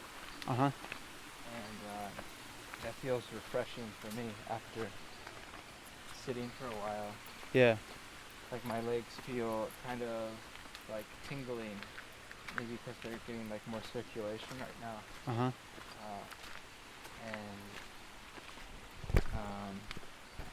Maybe also I'm feeling hungry, so I feels like I like am imagining my legs like being like jaws that are like eating the rocks. Uh-huh.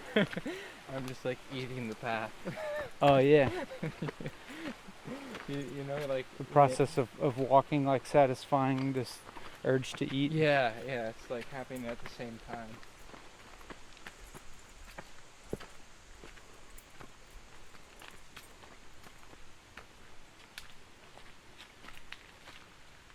And I'm feeling more comfortable with you, who I don't know. Been feeling more and more comfortable with you. So, this is, in a way, this experience is made possible by you. Like, Yeah, I think so too. even if nobody watched it, I think it would be different. Even though like we've already recorded it and then like it's done in a sense as far as like what you're putting out, but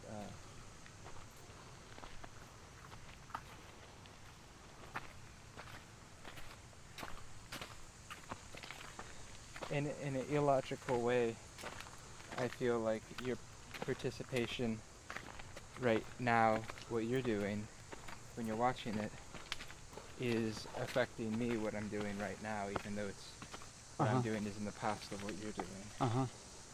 Which is a kind of cool idea. Red russulas. This is what was growing at the place I was Oh, at yeah. last week. Yeah. This isn't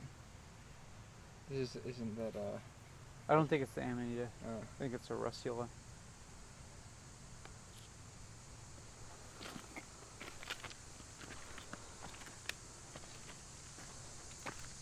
Those ones as far as I can been able to determine, would make you vomit. Oh. Like, from what you've read. Mm-hmm.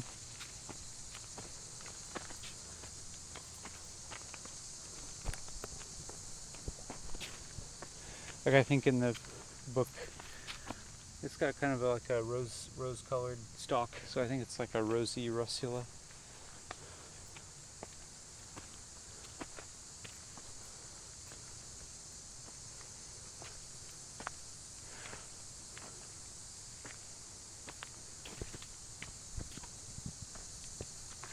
I think that there's maybe only a couple more minutes, if even that, until we hit the 4-hour mark here. Really? Yeah.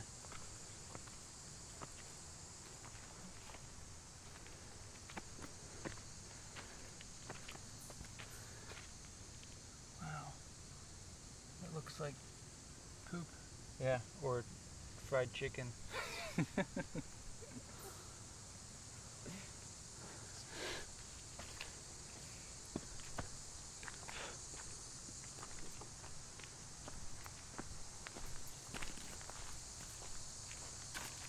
Oh.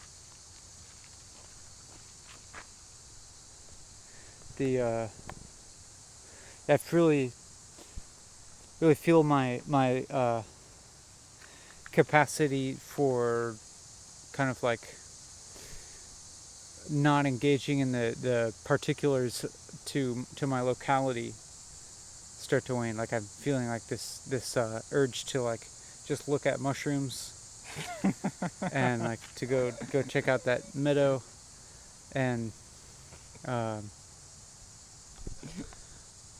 so uh, I want to like kind of like finally like um, express some gratitude to you for being here with this, and I hope that it's been something valuable for you as well, uh, whether you skipped around or not.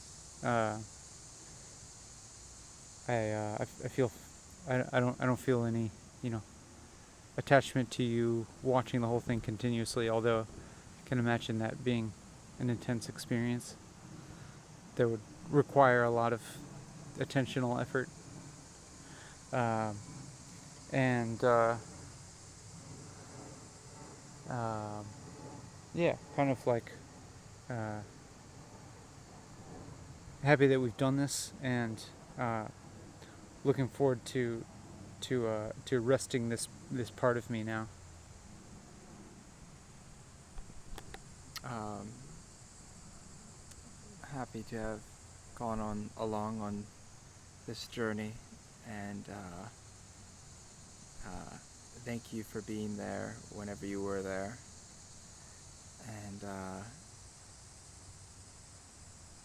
participating in this questionable activity that we're doing. I don't even know why I'm doing it. Maybe you don't know why you're doing it. I wish you a happy and peaceful evening or day or afternoon or wherever you are. And thank you, Ben. Thanks, Sam. Bye.